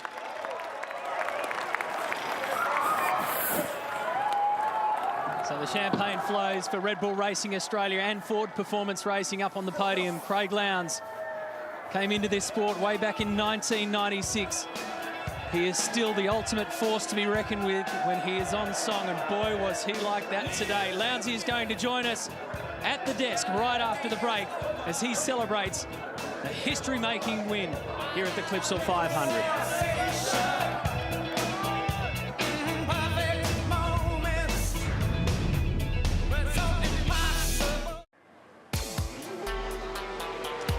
Big crowd here today, more than 80,000 today. The total for the last 3 days is 191,500, which is up 10,000 at this stage, and they've witnessed a new birth in V8 Supercars, but a very familiar face at the top of the step. Craig Lowndes joins us. Congratulations, your 5th race victory at this circuit, your 90th career race win. It's hard to ask a bloke like you who's done it all in this game, where does that sit in terms of the most satisfying victories, but it's got to be right up there. Well, I think, you know, if you wanted to win one, it'd be always the first of a new era. And for me, it's been sensational. The guys in Red Bull Racing have done a lot of work over Christmas, preparing cars, not only for ourselves, but everyone. And look, this is the treat we give back to them. This is the feeling. And of course, I classify Clipsal Adelaide as the toughest race of the year. So for me, it's so satisfying to be able to sit with you guys, so fresh, so ready to keen to go for tomorrow. Congratulations, beautiful drive. I reckon that little simulated race run that you did in earlier practice yesterday served you well, right or wrong? Correct. It was something. Up until that point, we only done a 10-lap consecutive run. So we didn't know what the tyres were going to be like, the brake fade, or if there was going to be any fade. So we didn't know. When that 18-lap run had done, the tyres already done 15 laps prior. So it almost done a 30-lap run. So for me, it was a lot of confidence inspiring, knowing what the car trend was going to be. And of course, you know, watching Fabulous try to disappear down the road at the start of the race, I was just hoping that he'd come back to me, which he did. Any niggles? No, the car was great. The only niggle was that start line, saying Shane Van Gisbergen taking off, or not taking off, was the only drama. I had a little bump here through the first chicane, but all in all, the car ran beautifully. They made that reaction time was something else to get around that bright yellow car. You're probably lucky that Shane's car was so fluoro yellow so you could see where it wasn't going. Well, I was expecting a safety car, to be honest. Like, I got around it, I knew Jamie would see it, but it's a problem is the car's behind them. So, but the race unfolded really well for us, beautifully. In fact, you know, everyone had their problems, gearbox problems I'm hearing, but other than that, our car run really strong all day. When we get to the end of these highlights, we know the end result. And I think when we now look back at it and see all these people having these dramas, that was Tim Blanchard finding the wall. We saw Todd Kelly have his mechanical dramas. There's Russell Ingall finding the wall. Almost everybody, Craig, came into today with the theory that we need to stay out of trouble. I know you guys go into every race with the theory that you want to win. Where did you sit on the balance of trying to stay out of trouble but trying to push on in a brand new car? Well, Jeremy, that's innovative. Jeremy basically told me that at the start of the race, look, now let's just get some points. Don't care where we finish, what happens, let's get some points for the start of the year. So, you know, really for me, it was just one of those moments where you just stay out of trouble, see what the car was like. Car was fantastic. Cold, full tanks, light tanks, old tyres, the whole lot. It was really responding well. So for me, it was just one of those things that as the race unfolded, it came to us. Obviously, you know, we had some great pit stops. The guys called some good stops. You know, look, it couldn't have gone any better for me. We were looking over the course of the weekend, and a lot of people seem to be pretty happy with their cars in the medium and high-speed corners, but quite a number of people are not that happy in the slow second gear stuff. Hey, that oil was a moment for you there, wasn't it? Yeah, the boys got on the radio real quick smart and told me to calm down. We had a good gap and really just look after it, bring it home. But the point I was going to make is you look to be one of the few guys who got the slow speed stuff sorted. So my question is that Craig Lowndes' style helping there, or is that a setup thing that you guys resolved? I think it's a bit of both. I think the car suits me and my style. That's probably the first thing. And we've been able to massage and tune the car again to my style. You know, the cars of yesterday, you know, the development cars are the more the stop-go cars. These cars are more the fast-flowing cars. So for me, it definitely suits my style, and I'm really, really happy. And that vision there, just of you getting out of the car and bolting straight to your teammates, that showed to me what you were talking about when you just sat down. It's been such a long, hard process for everybody up and down here at pit lane. This is the true one where we can say this is a real team victory. Oh, look, no doubt about it. And I think, look, you know, having the introduction of Mercedes, Nissan, you know, the crowd attendance, everything is here for an exciting year. And it's really, you know, it's been fantastic for us to have the speed we've had today. We had a huge buffer. I can tell you now it's not going to be the same tomorrow. But all in all, look, you know, I'm soaking it up because it's been such a fantastic start of the year. Our mate Mark Scaife is standing over there. You've now equalled him on the all-time wins list with 90 career race wins. Like you say, you're now in the history books as the first winner in the car of the future. Have you guys got a running bet going or something? Do you owe him something, or does he owe you something when you get your next one? I don't know. We'll talk to him a bit later on. But look, it's been fantastic. It's something that actually hasn't been playing on my mind at all. But now I know the team at the end of last year when we had a good run at Homebush, whether we could equal it then. But look, they're the stats, facts and figures of this man right here. And I'll do the driving part of it. But look, as I said, it's been a wonderful treat to be able to drive a car that you can do anything with at any time. Yeah. Every now and then I put in a 22 just to see where the car was at. Then I drop back into the 23s. Yeah. And to have that extra speed when you needed it was really a key point for us. Well, congratulations again. And also congratulations too to the man who finished behind you, some 20 seconds behind you. But it just shows how much you were on your game. Will Davison out at FPR, the Pepsi Max crew. Good job, mate. A nice solid second there. But gee, it's a hard way to do it around here, isn't it? Yeah, that's what we love, Matty. It's been a big off-season, so congratulations to everyone to get all those cars out there, particularly very proud of FPR and great first up event, Pepsi Max on board. But I think last year I won the 78-lap no safety car race, and it's happened again. So I'm a bit dizzy, to be honest, right now. I came from 7th and I went forward. I stayed out long, went back and did a lot of passing. I didn't see Craig once, so good on you, Lowndesy. I just want to ask that question about running long, Will. Do you think that paid dividends? Because it did stick you back in a bit of traffic when you came back out. Yeah. I look forward to going through the race tonight. And, you know, to be honest, my tyres were hanging on there pretty well. So we thought we'd get some good fuel in hand. And to be honest, some of the traffic and a couple of the cars crashed in front of me. And I lost 2 or 3 seconds just before my stop. And I reckon that just put me back in the pack a bit, unfortunately. But we had good speed. And, yeah, we've made so much progress with this car from Friday morning. It's, yeah, really proud of the guys. So just want to know, is there any more speed, extra speed, do you think, that's in the car? Well, let's just see tomorrow, brother. Well, if I can qualify up there, I'm sure, I popped a 22 in just on the last lap, just to make myself feel good. I don't know, but I think the car speed's pretty good. But, mate, I want to know how you got 20 seconds up the road. I'm looking forward to seeing that. Hey, Wilbur, it wasn't a good day for your teammate, Mark Winterbottom, and he admitted coming into this that it was so many mixed emotions, excited, nervous, the great unknown. How did you approach today? Were you in that same mindset like the other 27 guys around you on the grid? Yeah, I think I did an interview on the grid with, I think it was with Neil, and I said anyone who's confident now is just arrogant, because there's no way anyone really had any idea what was going to happen in that race. And I was pleasantly surprised with my car. When cars started dropping off in that first stint and my thing was hanging in there, it was a pleasant surprise, because all these cars are tending to be a bit rearish at the moment. They're quite violent over the bumps and the curbs, and you've got to drive the car a bit harder, but it's quite aggressive and loses the rear tyres very easily. So, I drove it straight and smart, and as I said, I was pleasantly surprised as we got into the race. All right, just quickly, what's the plan for tonight? The world's biggest ice bath? Yeah, I got some weird aches and pains right now. I mean, the gearbox is different, and it's quite hard to use, actually. But, yeah, I'll definitely just chill out and speak to the guys. Yeah, it's unfortunate for Frosty and Dave. They obviously had some problems. There's a lot of cars dropping oil. There's a lot of, little issues out there, and it was good to see my bro finish 9th, I believe. He looked pretty quick as well, so happy for him. Yeah, absolutely. Alex in 9th in his return. So great job, mate. Well done. Have a nice rest. We'll see you again tomorrow. Thanks, guys. Will Davison there, Pepsi Max Crew Ford FPR. Congratulations to you, Craig Lowndes. We're going to let you head off and do your duties. We'll see you again tomorrow as well. A terrific effort. Craig Lowndes, the winner of race 1 of 2013. Will continue to scour pit lane. Don't go anywhere on 7 Sport here in the V8 Supercars.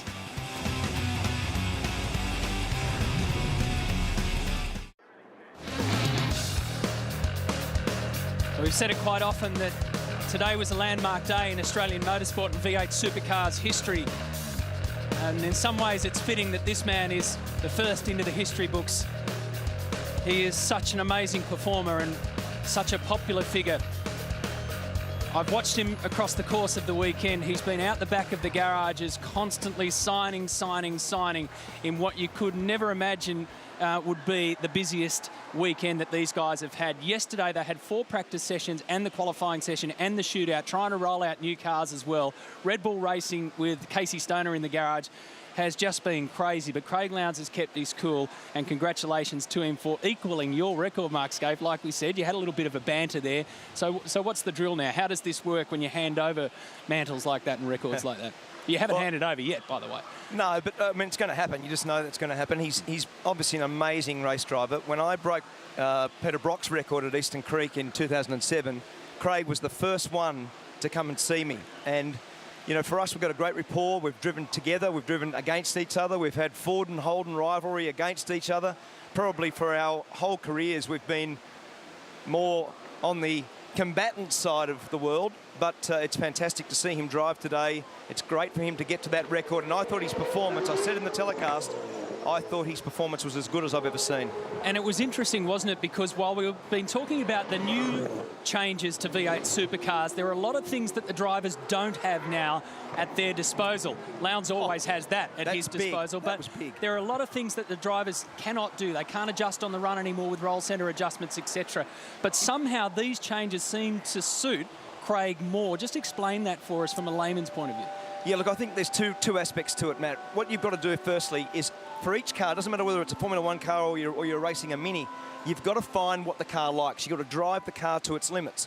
Now, what Craig Lowndes does is he turns the car and he finds a way to get the car to the apex differently to almost everybody in the field, which for these new cars, for Car of the Future, they're very front-centric. So if you drive the car that way, you get a yield.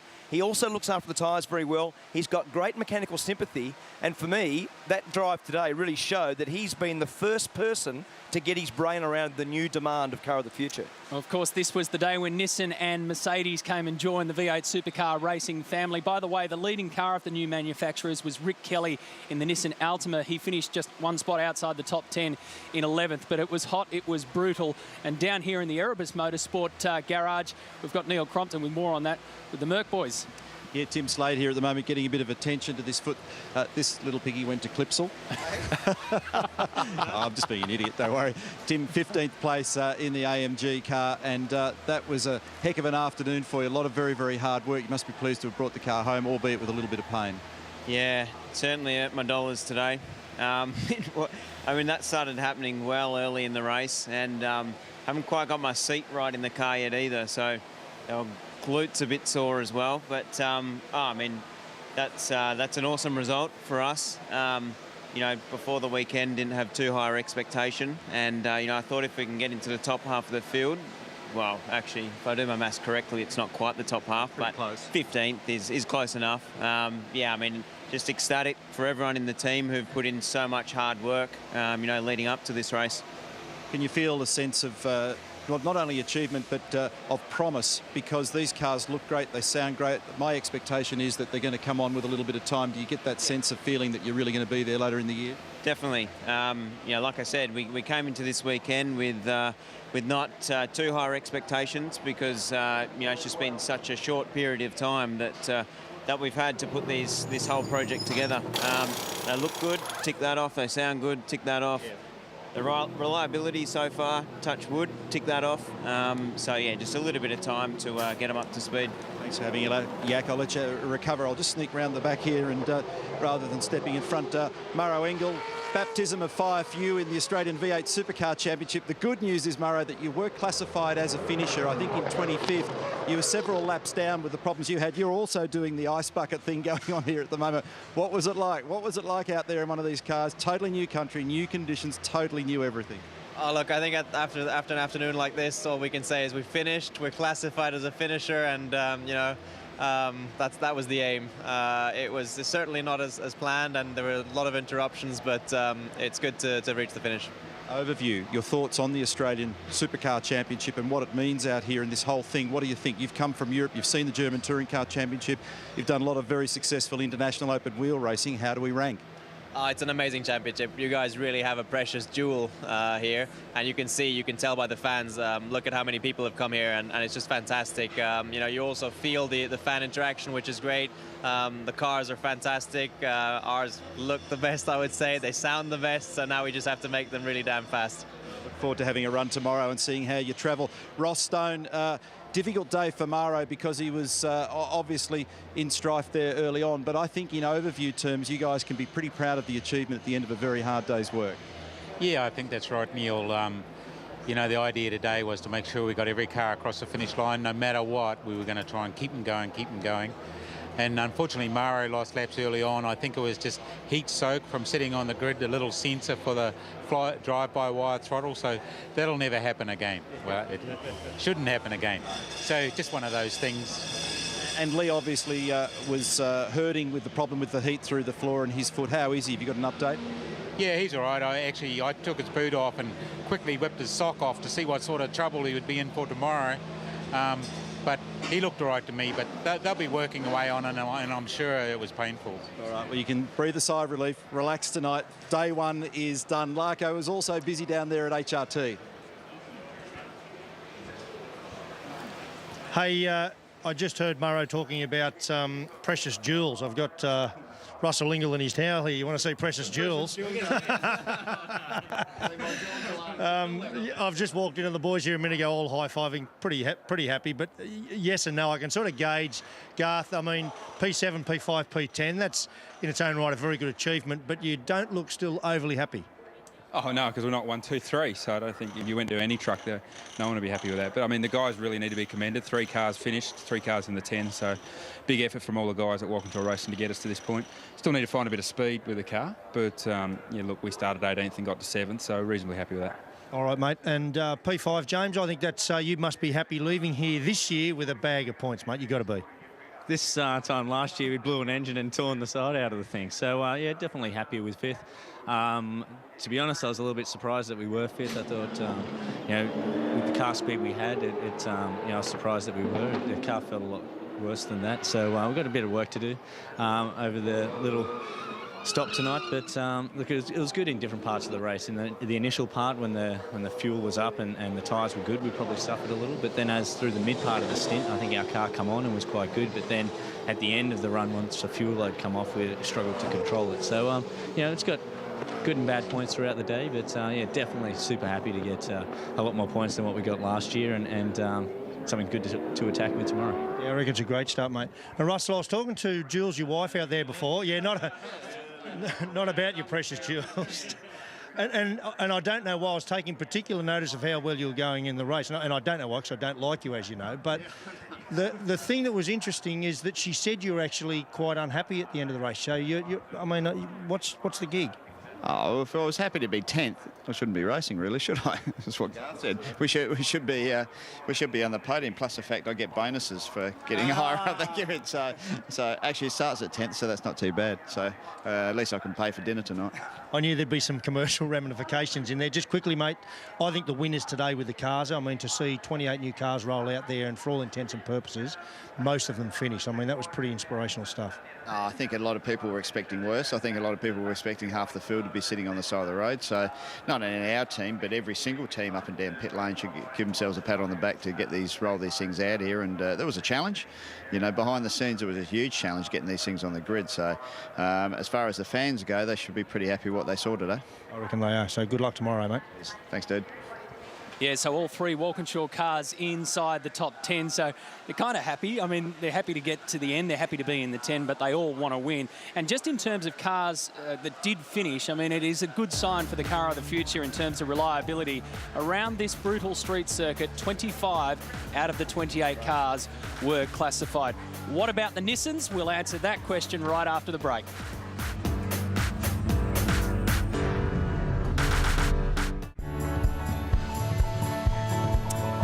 It was Holden versus Ford at the front of the grid. Craig Lowndes taking out the race win today over Will Davison, and the podium rounded out by Red Bull Racing Australia's Jamie Whincup. But today was the first day since 1992, when you last drove a Nissan in the Australian Touring Car Championship, that they returned to the grid with 4 Altimas out there. Of course, the Kelly brothers now becoming Nissan Motorsport. Neil Crompton's down there at Nissan Motorsport, and it was a bit of a mixed bag. 2 in the top 15, 1 that didn't finish, and car 36 just on the outer of the top 20, Crompo.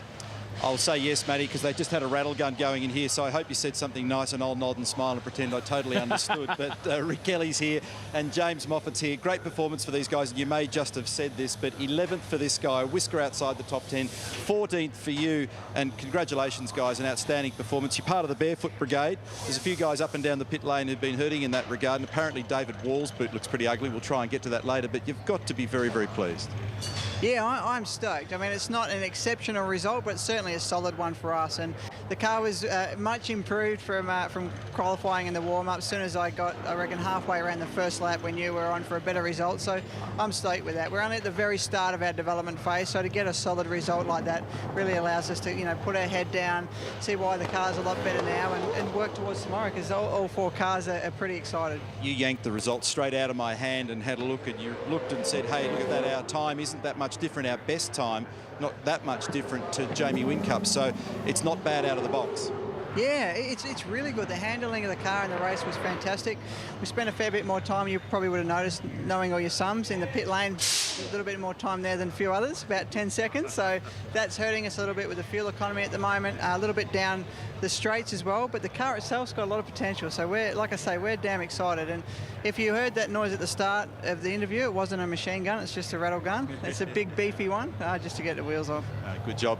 Nice job, Mr. Moffat. You must be pleased with that. Thanks, Crompo. Yeah, I said to you on the grid, getting to the finish would be an achievement in itself, and everybody at Nissan Motorsport needs to give themselves a bit of a pat on the back. Clearly, we're not doing handstands for finishing 11th and 14th, but all things considered, a mega job by the team to get both these cars home in the top half of the field, and gives us something to work on, particularly for tomorrow, but for the rest of the year as well. Many niggles, any dramas? No. I think Wally must have a problem with his boots because he's not on these nice Adidas race boots. No plugs. So, but seriously, had a bit of a drama with the throttle pedal getting a bit warmer. That was comfortable. But apart from that, we just we didn't cruise around, but we were definitely having a push, and we got to the end, which was the priority. Now that you've both had a serious run, you've done 78 laps, 250 kilometres of running. What's the job list look like for you tonight, Rick? What sort of stuff are you going to play with? Are you going to have much of a rub on the car or a little bit of set and forget? What's the play? Well, job number one is to get some dinner because I'm damn hungry after doing 78 laps without a safety car. But I'm just really pleased that we've actually got a really good race car to work with because I wasn't so comfortable in qualifying in the warm-up. It kept trying to throw me into the fence, and EP's done an unreal job to turn that around and turn it into a really good race car. So, you know, we need to, it is a new car from the sticker on the back bumper to the sticker on the front one. So we just got to go through it and make sure it's going to be reliable tomorrow. He's not here at the moment, but I saw Ian Morellon from the Nissan Motor Company in the background before. He looked like a nervous father when I was talking to you guys on the grid earlier in the day, but it's all smiles in here. You're off to a great start. Congratulations. We're looking forward to a big Sunday, Matty. Yeah, absolutely. And you'll remember, of course, when the Car of the Future project was first flagged back in 2008, and then the rules were opened up over the last year. Nissan were the first manufacturer to come in, and they came in hard. So I reckon while the drivers have got a few, you know, tales to tell in terms of their days, and that it wasn't all, you know, shiny, happy out there, I think the organisation as a whole, Scafey, would be very, very happy. Oh, absolutely, Matt. And the thing about it is, it's a great endorsement for our racing and our sport to be the first ones back in after 20 years of being out of the sport. The garage door was open. They were the first ones in. Guys like Jeff Fisher and Ian Morellon that Neil was just referring to have done a tremendous job to have those cars here. And it's great. The car's not even on sale yet. Imagine the hype when the car goes on sale later this year. Yeah, the Nissan Altima. Now, you won 4 races at this circuit. You've won it under all types of conditions. We've spoken to a couple of the drivers. They're all suffering, you know, pretty heavy, hard injuries, and they're going to have pretty big ice baths. What do you do when you know that you've got another 250 Ks to come back tomorrow?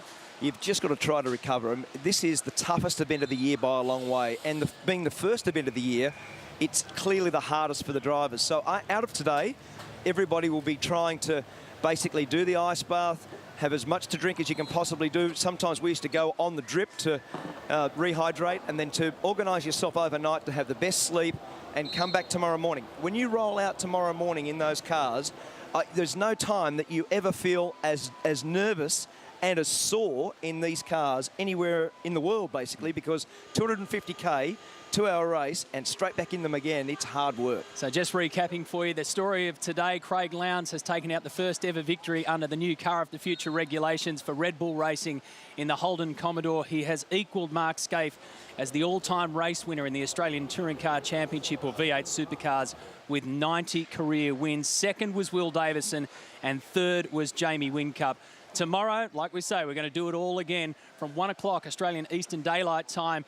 Join us on 7 Sport, qualifying and race 2. Another 78 laps, another 250 Ks. We've got 4 manufacturers now in this game. We've had a massive crowd, an almighty day, a game-changing day for Australian motorsport. We hope you've enjoyed it.